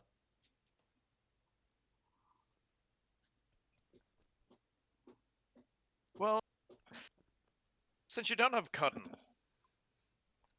I guess I could go towards Jinrith as well. You wouldn't ores of any type, a more reasonable trade good. He's gonna grin and go, "Now that's something I can help you with." Wonderful. Shall we sit down at a place and talk about it? He's gonna grin and go, "I know just the place." And instead of walking into the warehouse behind him, he's gonna walk into the one across the street. Follow me. Haldir just follows. So he walks in and leads you around some crates, and you find yourself in a area that basically almost looks like it's been set up with a bunch of chairs and a wide open space beyond it. You notice that there's people sitting around. You actually see Shiuk humans as well as elves. And then across the very far end of the room, you spot Whisp and Mug. Oh. And this fella just pulls himself up at a table, pulls out like a little hip flask and sits it down next to himself and goes, "So, how much is your good captain willing to carry?"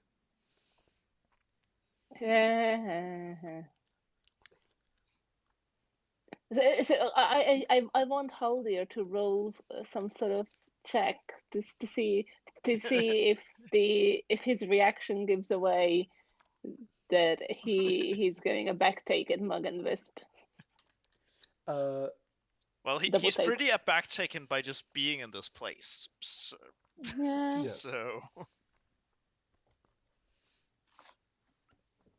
But he quickly back on the deal. Well, the Pattaya can carry around 50 ton, so I have a fair amount of room. Definitely can get you that. Some very good stuff brought up from the south. Especially from mines that are not too far from Port New Hearth. Ah, very nice, very nice. Oh, How much can we would, roll for perception? Sorry. Mug, yeah. Can I get perception seeing? Same from Wisp. Yes. See if you notice that Haldir's come in. Because I'll say at this stage, Blackjack's also going to be walking back towards you with a big grin on his face. Okay. Mug might actually notice this one because I got a decent roll, but his perception is not great, so he might just not. It's an okay roll. It's not a great roll. I was gonna abuse the fact that Mug didn't know I was here. That's going to be difficult now. Plans change. Does the meme apply here as well, Haldir? I'm actually going to say Mug Yes. doesn't pick up on it. Mug didn't. Nope. Okay, Wisp, you gotta make it. I see a BRB from Wisp, so I'm not 100%. Okay. Just when beer. Yeah. Yep. Sorry. Please continue with Yep. the negotiations. That's right. Yeah. So, the Patea, huh? And you're headed up towards Genereth. I can definitely get you what you need. When do you need it delivered to the docks by? The sooner the better. I did just mention preparing for leaving. Well, I can have it there by tomorrow morning, but if you need it there by tonight, that might cost a little extra. Tomorrow morning should be fine.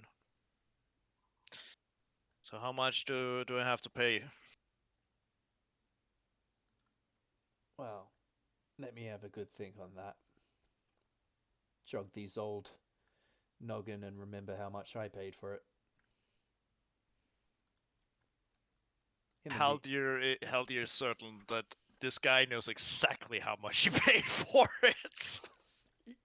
He just takes a long, slow drink from his drink.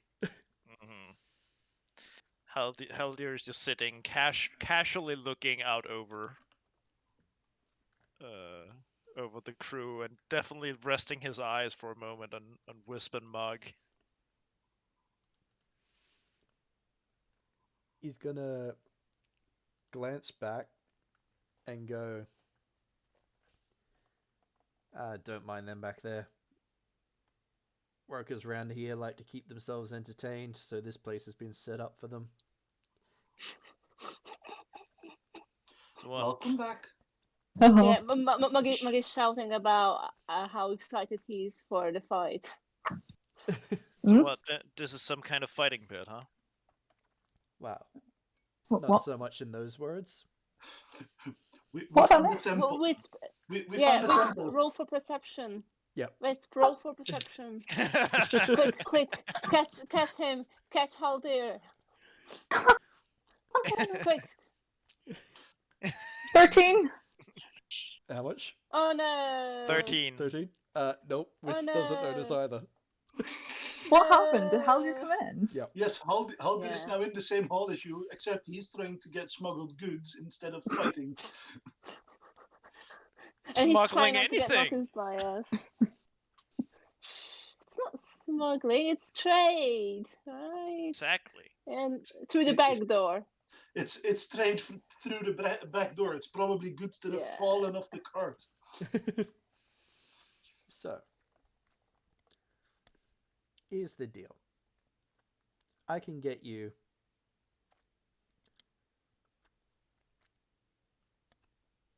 well, let's just see if I can work the math out here right.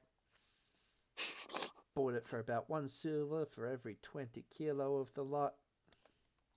So glad that he mentions that out loud.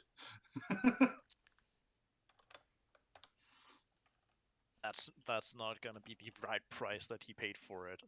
No. That's the whole point. Haldir, you very distinctly get the feeling he paid a lot less for it.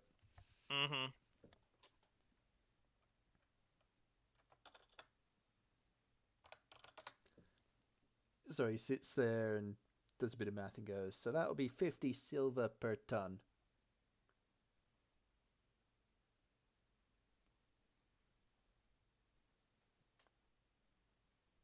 That strike It's how you they're good? doing the math in his head.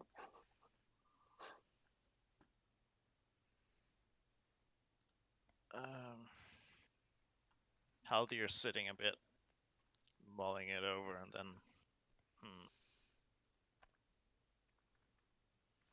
You know, since this is a place of fighting, why don't we gamble on the fight to decide the price?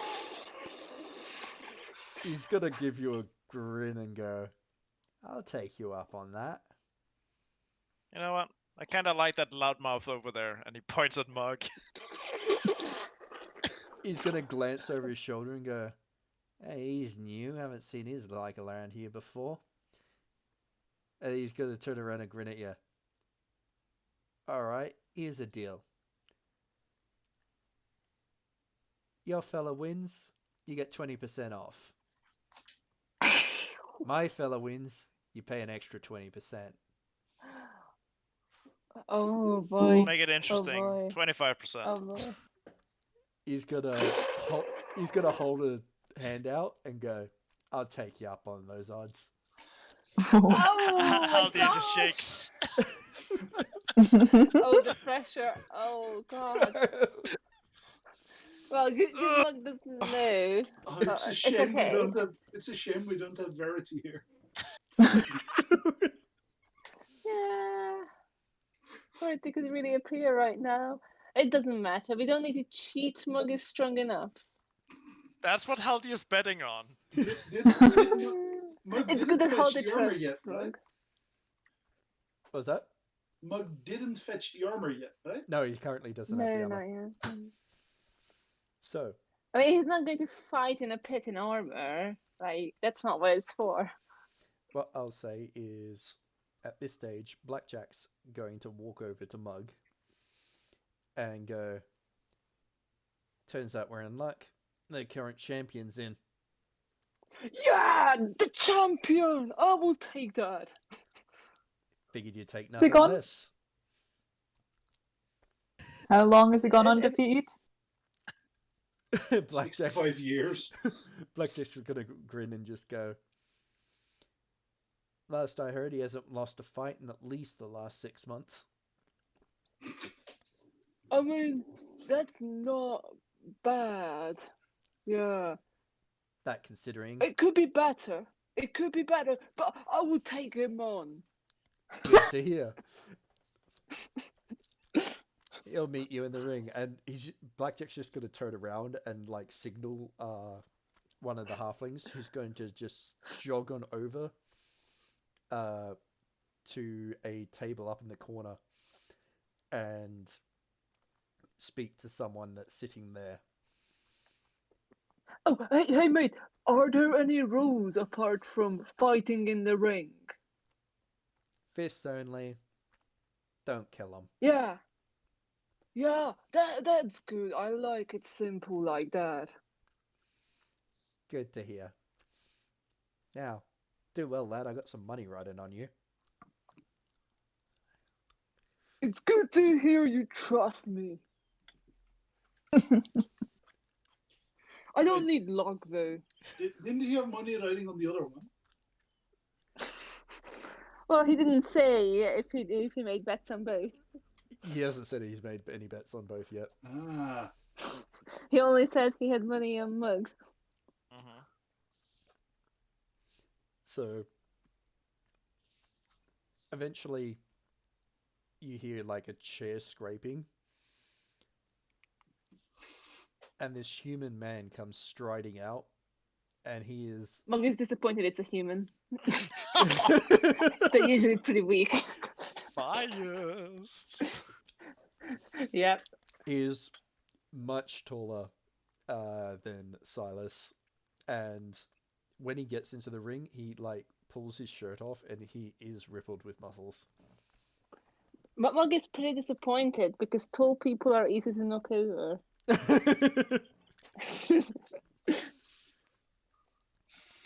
You can see the disappointment on his face, like, That's it. Remember, do not murder them. I said I won't murder anyone. That's in the rules, Wisp. I can follow the rules. It's just fists anyway. Did you forget the last fight? Yeah, was I using fists there, Wisp? Good that we agree. I can remember that part. Not Yeah, much, well, but I can remember I wasn't using fists. It'll remember when you're in the fine. ring. I know how you get. Yeah. Okay, Don't you? I will leave Yeah, my me. sword over here and my other weapons over here, so there's no temptation. Haldir is currently looking at his at the other merchant, just going like, "You're not getting cold feet, are you?" He grins and goes, hardly. I've seen this guy take down people, well, twice the size of that dwarf. Bugger. It's not about size though. Oh, Zsofie is about the size, but Mug isn't small for a dwarf, I No. think. Nope. And Just- he's also a he's lot more stronger chunky. than a lot of people Yeah. think. If you'd stack 2 mugs, he'd be about as tall as this dude. Yeah. Yeah. Okay. So Mug is also going to strip down like the other fighter because it's a proper pit fight. He knows the etiquette. Yep. So, yeah, the shirt comes off and the the armored vest comes off, and both of you step out into the ring. Yeah. At this stage, I'm actually going to jump across to Bhajiri and Silas as they approach the Hathard vessel. So, at this stage, you've made your way back out into the docks district, and you see that the vast majority of the riot that you left behind appears to have been cleared out. There seems to be quite a few more guards still here, and most of them are stacked up around near the Shiuk vessel. Approaching the Hathad ships, you see a couple of orcs posted as guards, a couple of humans as well. Seeing you approach, Silas, one of the guards steps forward and goes, "Can we help you?" Well, my Commodore and I, we are invited to this ship. Last time it got delayed due to riots, and considering riots seem to be a regular occurrence here, I thought we could take at least this moment of respite on this part of the docks to have our conversation with the captain of this here ship. He's gonna look across towards the Shiuk vessels, and the widest grin's gonna cross his face, and goes, "Yeah, it seems our friends over there are not the most popular people in town. Captain's already briefed us. You're clear to go aboard." Thank you very much, and I take off my hat and give him a bow. He thumps his The chest. jury does the same. Both the human soldier and the orc guard as well both thump their chests with a salute in return. And the orc gestures behind him and basically to a ramp heading up to the ship and goes, "Just ask up on deck. Someone will point you towards the captain."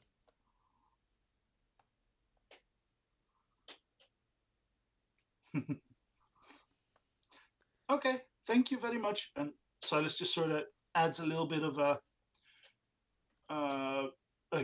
like a bit of a bounce to his step. Noted. So you make your way up on deck, and you see there's humans and orcs both working. Some of them are just doing the basic cleaning, keeping the ship clear of anything, cleaning the decks every now and again, rope work, that kind of thing.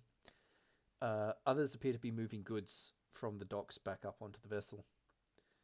At the center of all this, Bhajiri, you're going to recognize. Well, actually, both of you are going to recognize this, but Bhajiri, you're going to recognize that the orc that's guiding all this is the one that got pointed out to you as being a slaver. Oh. Bhajiri notes this and probably nudges and nods at Silas to see whether or not Silas is also recalling the same information. Silas is gonna look with a bit of a question mark in his eyes. Silas, you'll recognize him as being from the throne room. Yeah. But other than that, he seemed to be like an officer following the captain of the ship. So he's approached us, right? No, he's at the center of like a bunch of the crew that are working issuing orders. He's gonna look up, however, when he sees you, and then he's gonna just sort of grunt at someone near him like a barked order, and a orc sailor is gonna jog over to you and say, "You here to see the captain?" Yes, yes, we are. Follow me, and he's going to turn and jog up towards the back of the ship.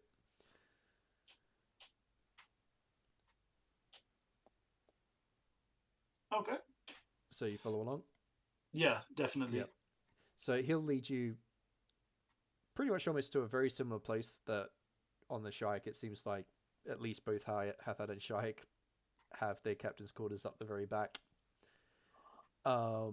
He leads you in and stops at a door and knocks, and on hearing a response he opens it, sticks his head in, speaks, and then opens the door. The door opens, revealing a large room, but it's rather Spartan looking in comparison to what you've seen and what you have on your own vessels. There is a large table with maps, but the chairs around it are very, very, like, rudimentary.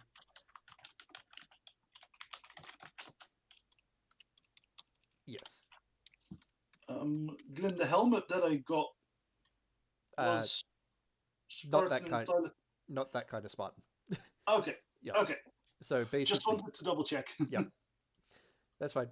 So basically, it looks like there's no ornamentation on anything really.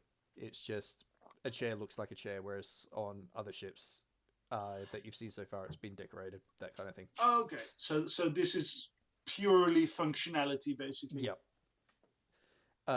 The captain is standing near a chair at the back. There are documents across the table in front of him, and he waves a hand and goes, "Good captains, welcome, welcome."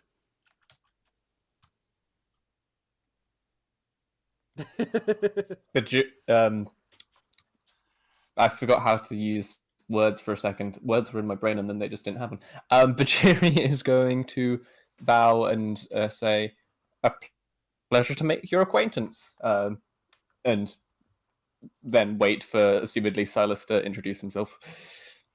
Silas takes off his hat, makes a bow as well, and this time in the company of this other captain, he's gonna keep his hat off, and he just sort of looks at the Commodore and he goes, "This is Commodore Bhajiri. I am his first captain, Captain Silas of the Pitaya. I believe we've met before." The orc nods and goes, "Indeed, I believe back at the halls more than once. A shame that the unrest in this city continues to cause issues. Otherwise, I believe we would have met somewhat earlier." Yes, at this very moment, we sought to make use of a moment of unrest on the other docks, which meant that at least for the time being, the docks where your ship is docked gave us at least a little breather as we came here.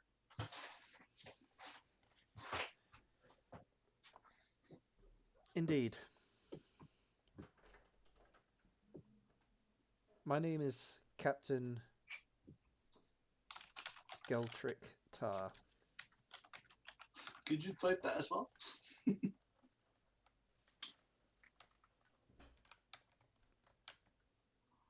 Yep. Bear with me just a second.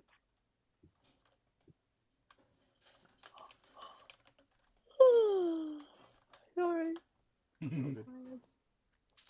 We will wind it up soon because I know it's late for some people. Oh, but so there's no fist fight. We will, I would say, start the first session of the year with a bang. Quite literally. Quite literally, with Mug probably putting his pistols on his face. But now you're leaving us in suspense. I only have 125 gold on that, on that fight. Yeah. That's nothing. Oh wait, I am the only one who stole 2,000 gold. Or well, we can send 2020 off with a bang. I'm happy to go as long as people are willing. Fight. I could do up to about half an hour more. Yep. Yeah. At the latest 3/4, but that's a bit of a stretch considering my alarm is going at like 6 hours from now. That is fair.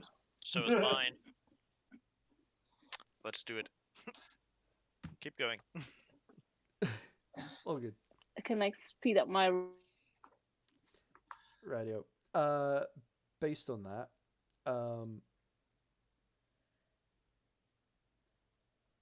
Silas, are you happy to do the negotiations with the Hathad Stuff. Sorry. in 2021? Why? Yeah, I'd be fine doing the negotiations later. Yep. Um, Just wanted to double check. I'm here, so that means that it's gonna happen no matter what. There's no like plans getting in between it right now. Yep, that's fine. Like- So we'll start you off and Bhajiri there. So Sounds good. I do want to make a contact roll before I mess everything up, though. If that's Go for okay. it. Yep, you can make the roll. And we'll see how things Or you go. can mess it up now. So I'm gonna just. This is what I rolled. Oh. Right, I'll keep that in mind. Six. I think I So, can write him down as okay. impressed, right? Yes. Are you sleeping with more people now? Just asking. You know, it's the way. If you want to contact, Alara was the best bit. Alara Close was worried about the contact. mage.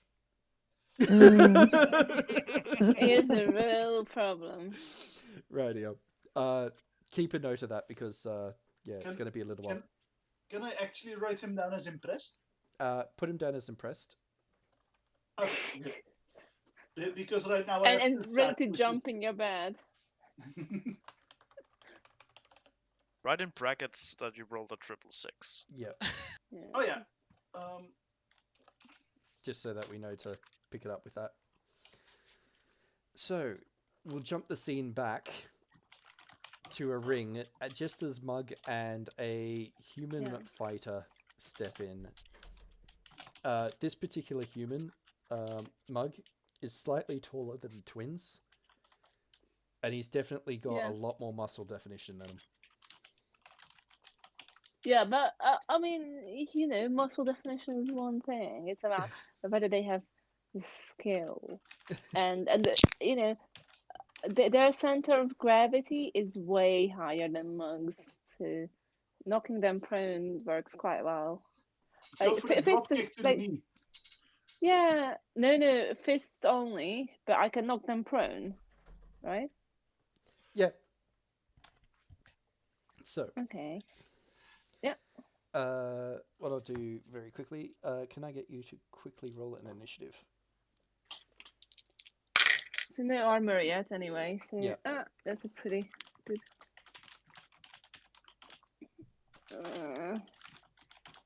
So my initiative. So I have a +2 for initiative plus dexterity, right? Yeah, I think I have the initiative focus. Yep. Yeah. Yeah. Okay, so that's +2. Okay, so Yes. let me add that up. I also love the note to self: remember to punish Whisper Mug. Wait, what? No.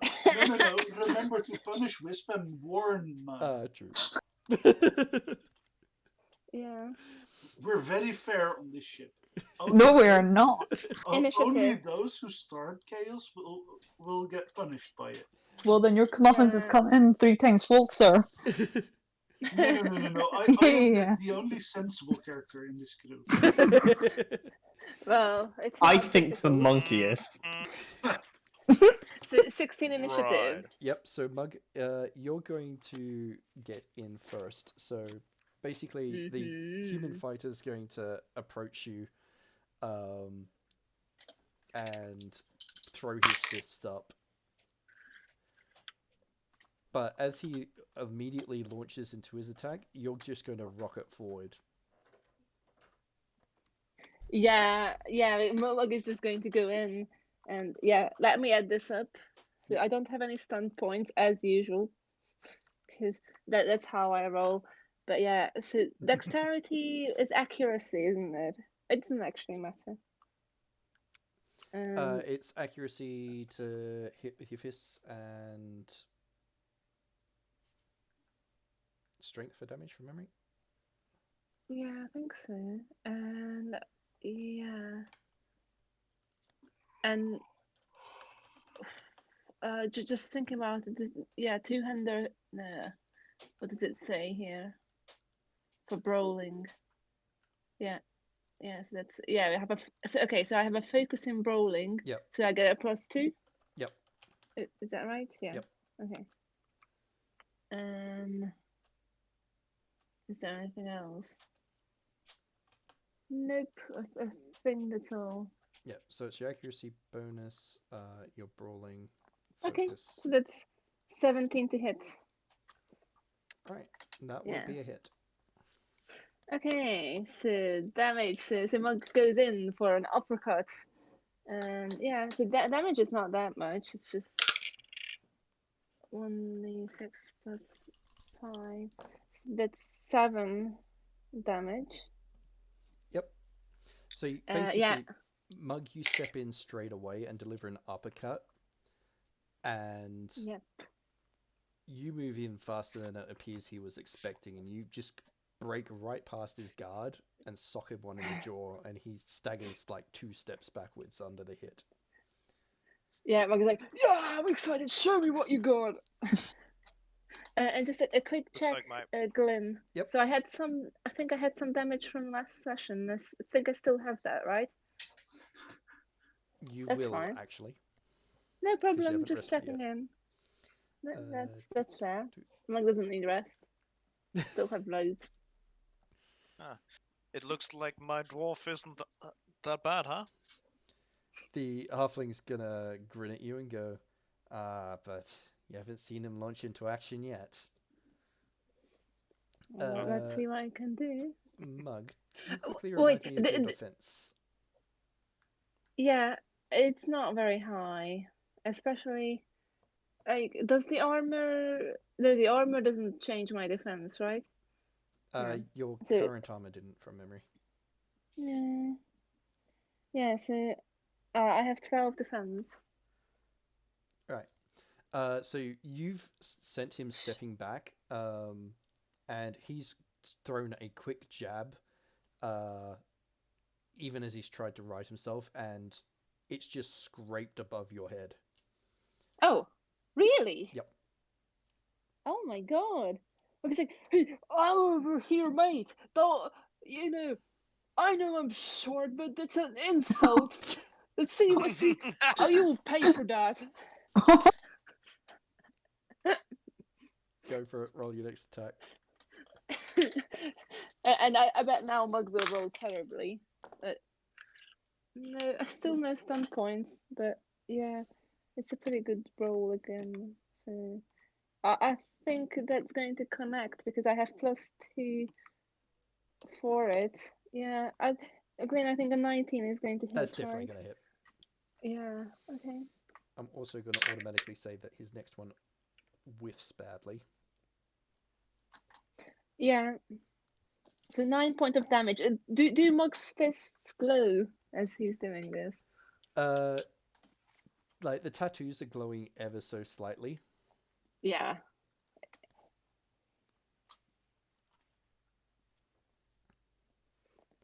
So basically, Mug, as he comes in and throws a second punch, this time you go like duck lower, and you don't hold back. You drop a massive punch into his guts. Yeah. Mug is like, this is what you get for missing. I'm right down here. Just bend down. His next attack is going to. So, Wisp and Haldir, you see, even as he sort of starts to double over with Mug's punch, he quickly grabs an elbow and drops an elbow into Mug's back. Mm-hmm. Yeah. So that's going to be 9 damage. That's fair enough. Okay. Mug is like, finally you're talking. Take it seriously, mate. Yeah, so roll your next one. Oh boy, that's a lot of damage. Yes! Fucking stun point! And 5 of it. So, okay. So 5 stun points. So I think we can be confident that it's a hit. I mean, Yep. it's 19 again. That's a hit. So you get 5 Yeah. stun points to spend as well. Okay. Okay, guys, I will take recommendations as well what to stunt on. There's always a lethal blow when you have 5 stun points. How? 2d6 extra damage. But I'm not. So does lethal blow count as trying to kill him? Nope. If For the purposes of brawl, as long as you're pulling a punch, yeah, no, it won't count. Okay, so I'm not trying to kill him. I'm just doing more damage. It could also be a lightning attack, mighty blow. Yeah, that's what I was thinking as well. Yeah. That means doing a second attack completely. Yeah, but what if my second attack is not that strong? If your second attack hit, would it be stronger than a 1d6? So what one attack is 1d6. So yeah, so second attack would be. Okay, so sorry. Yeah, the damage is 1d6 plus strength. In which case, it's better to lightning attack. Okay. Okay. Because you'll add your strength. So I will do lightning attack. Yeah. Okay. If you hit the lightning attack, it's better. Yep. But it might not hit. Okay. So let me calculate the second attack. Oh well. So I mean, there's a stun points on that as well, but that won't matter. You can't stun on the second one. Yeah, and I can't aim on the second one either, can I? No. No. Okay. Does a 14 hit? Yes, it does. Oh, phew. Okay, so I didn't waste that. So that's 14 on the second one. Yep. Yeah. So do I roll damage twice? And I have a mighty blow on the first one as well. So that's 3d6. Yep. Plus my strength double, right? Yep. Okay. Okay. So 6 plus 3 plus 1. Okay, that's that's 20 points of damage between the two. Okay. So because I get my strength twice. Yep. And 3d6, yeah. Yep. Yep. Mug can do a lot of damage with his fists. So what I'm going to describe is Mug, after you get this elbow in the back, you drop to a knee and then deliver 2 powerful punches right to this guy's crotch. Oh! Ouch! Yeah, I was like, yeah, hope you liked it. This is how we Short people do it. He is on the ground wheezing at this stage. Is he out? You see that he's not completely out. He's just getting his breath, and he starts to pull himself up, and he looks fuming. The Good. Mug is getting him worked up. the old halfling, like, had pulled out a pipe and was in the process of lighting it, and he was taking some puffs just to get it going. Right when Mug's done that, and you see him like take an intake of breath of shock, and then start gagging on the smoke. Haldir hands him a mug of beer and just goes, "Just getting started, huh?"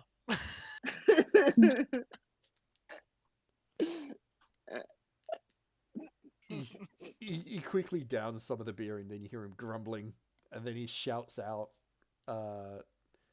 at the human. It's like, "Quit pussyfooting around and start fighting." A couple of other jeers start to pile in. Yeah, because this is going to be really bad for the locals who were betting on him. Real bad reputation. So, oh boy. Yeah, he hits with his next attack. Yeah. That's a 11 damage there. Yeah, 11 damage. Okay, that's fair. Sorry, I need to roll for next attack. No, sorry. Oh, it's not a great roll, but there's stun points, so I don't know. We'll see. We'll see how much I need. That's 2 plus 4 plus 2. Oh, that's a 14. So 14 hits, hit. Doesn't it? Okay, I have 3 stun points. So what can I buy for 3? So I could get lightning attack for that, right? Yep. Is that 3 or 2? Lightning attack is 3. Oh, thank you. You were exactly at the same time. Okay, let's get lightning attack. Oh my god. Yeah, the second stun points don't count, do they? No, unfortunately. That's a shame. But I think it's definitely a hit because I would have had 6 stun points on the second one. But let me just count it up. All good. So that was a 22 to hit on the second one. Ouch. Yeah, that's definitely a hit. So it's just 2d6 now, and my 2 damage from strength. Yep. Okay, so 17 points now. Jesus. So as soon as Mug stuns, he is badass. The human basically picks himself back up after having been basically dropped with a crotch shot, and he just lunges forward and delivers a punch to your face, Mug. Yeah. Mug takes it like a dwarf. Yeah. Right in your ugly mug. Mug's head just basically whips back under the punch, and then he pulls it back and then delivers one back and follows it with another. Those looking close enough, you see a tooth go flying into part of the ring. Does it hit someone in the eye? Please hit someone in the eye. It basically bounces towards the edge of the ring.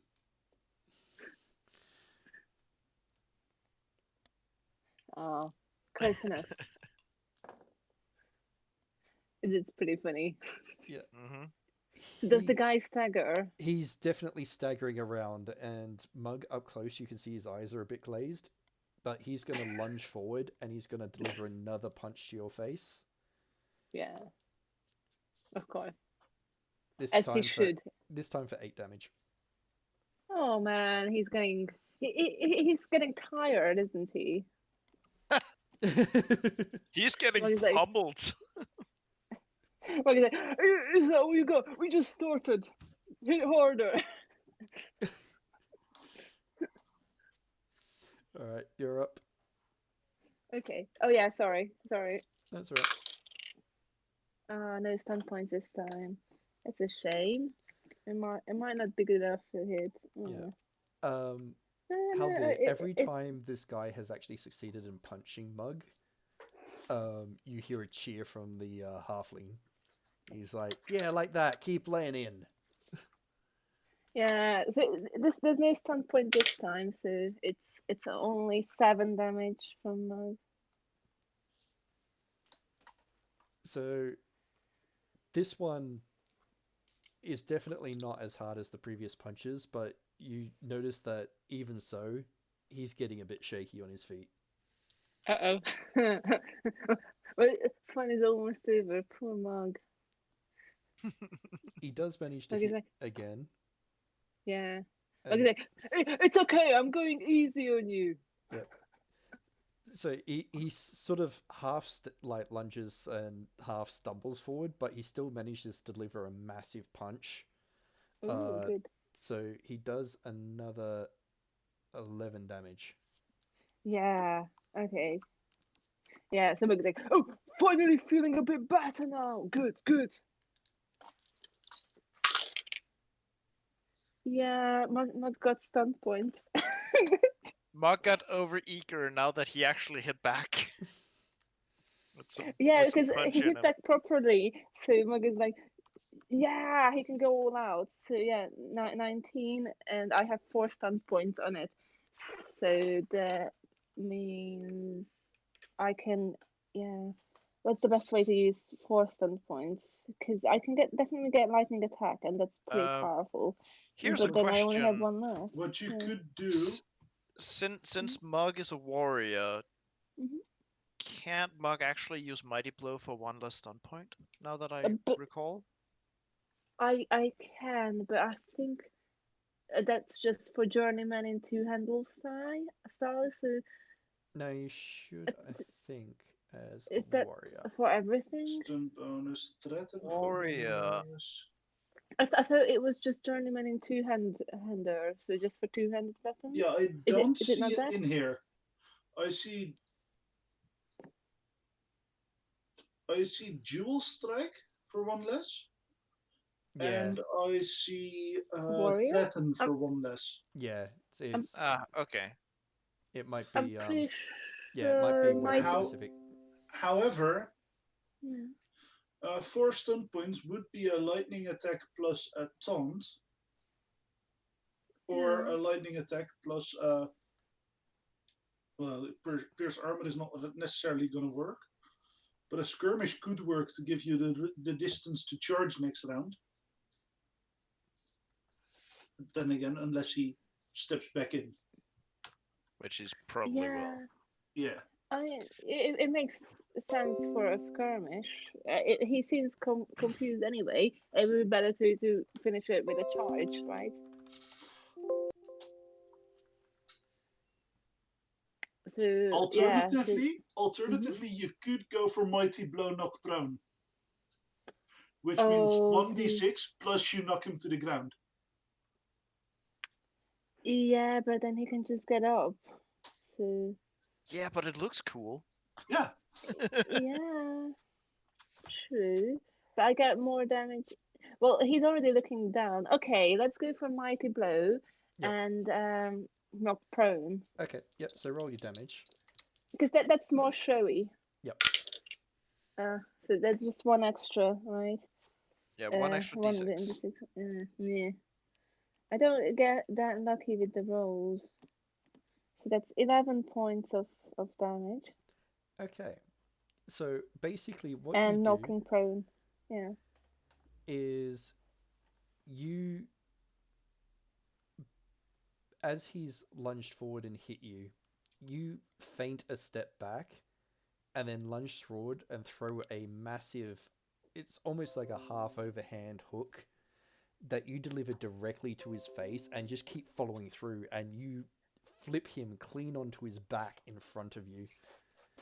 And his nose is, you feel the crunch of his nose, and he's bleeding out of both nostrils as he hits the ground. Ooh, that one gotta hurt. Some of the look at that. there's like a chorus of like a couple of cheers, but there's also like a lot of groans from around those that are watching and making bets. Haldir, you definitely see that the halfling near you winces at that hit. He's like, he wasn't pretty to begin with.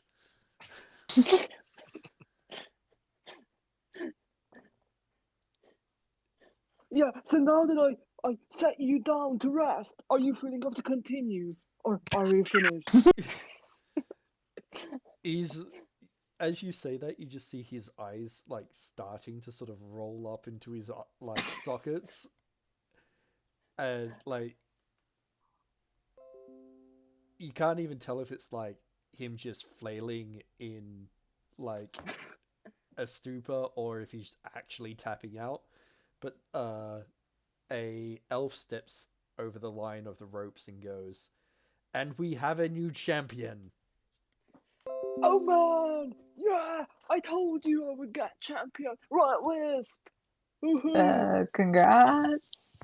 A new record, right? Is just grinning at you, Wisp, and goes, "He just won me a good pile of silver."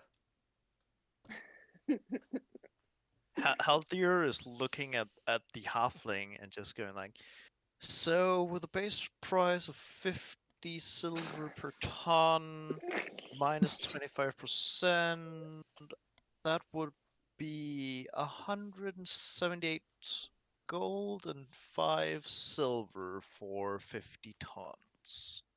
The halfling is just staring at Mug for a good long while before he turns his back and he goes, "That is the most pathetic display of fighting I've seen in a good long while." And then he's going to turn around and look at you and goes, "Fine, fine. I'll make sure it's there. Just make sure payment gets delivered." Pleasure doing business with you. And he holds out his hand again to once again shake on it. He shakes on it, but he's definitely scowling as he shakes. Yeah.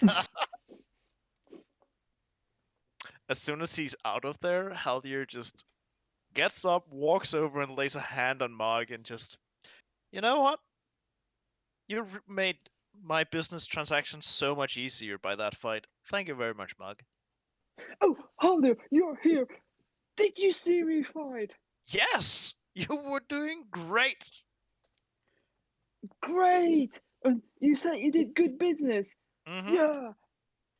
You know you're awesome with the money stuff. You can count. Yes, I can. Yeah, we should celebrate doing good business and good fight. Did you know I'm a champion here as well now? You. Oh, that was the champion. Yeah. I mean, you know. He wasn't very impressive. I know. You know, when I heard he has been a champion for a couple months, I was like, well, yeah, that's not very long. But you know what? I'm very kind, so I would still fight him, and he was okay. You know, it was a good fight. Yeah, look at these bruises, and look at the blood.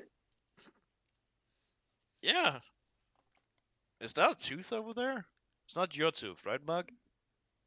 No, I'm not missing any. You know, you gotta be prepared for losing a couple. Yeah. But you know what, Mug? Let's go back to the ship, and on the way, I'm gonna buy you some beer. Yeah, let's do that. Thanks, Haldir, you're best. And oh, Wisp, you coming as well? Try and find Verity, you know, she's been gone a while. Getting worried. We can take Verity for a beer as well. Let's find her and get her lots of beer. She'll enjoy that. Look, Wisp, I still remember that drinking competition you had with Verity. Something about you guys. What about it?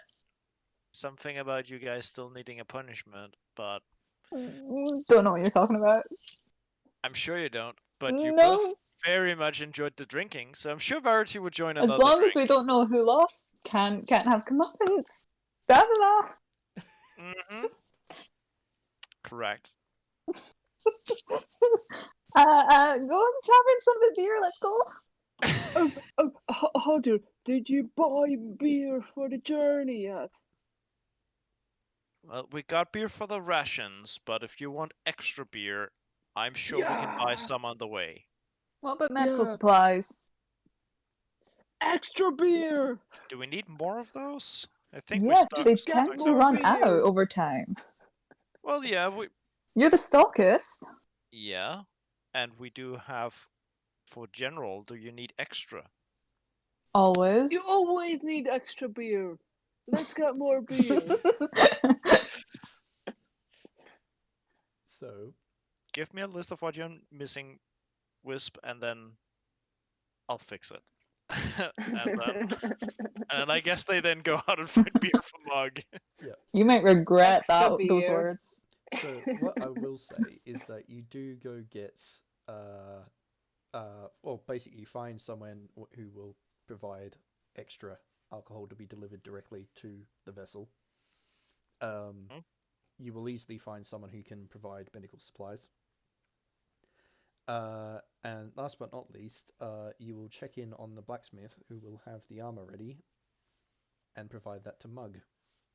No. Oh, yeah. Hooray! And Not Must easy. forget about that.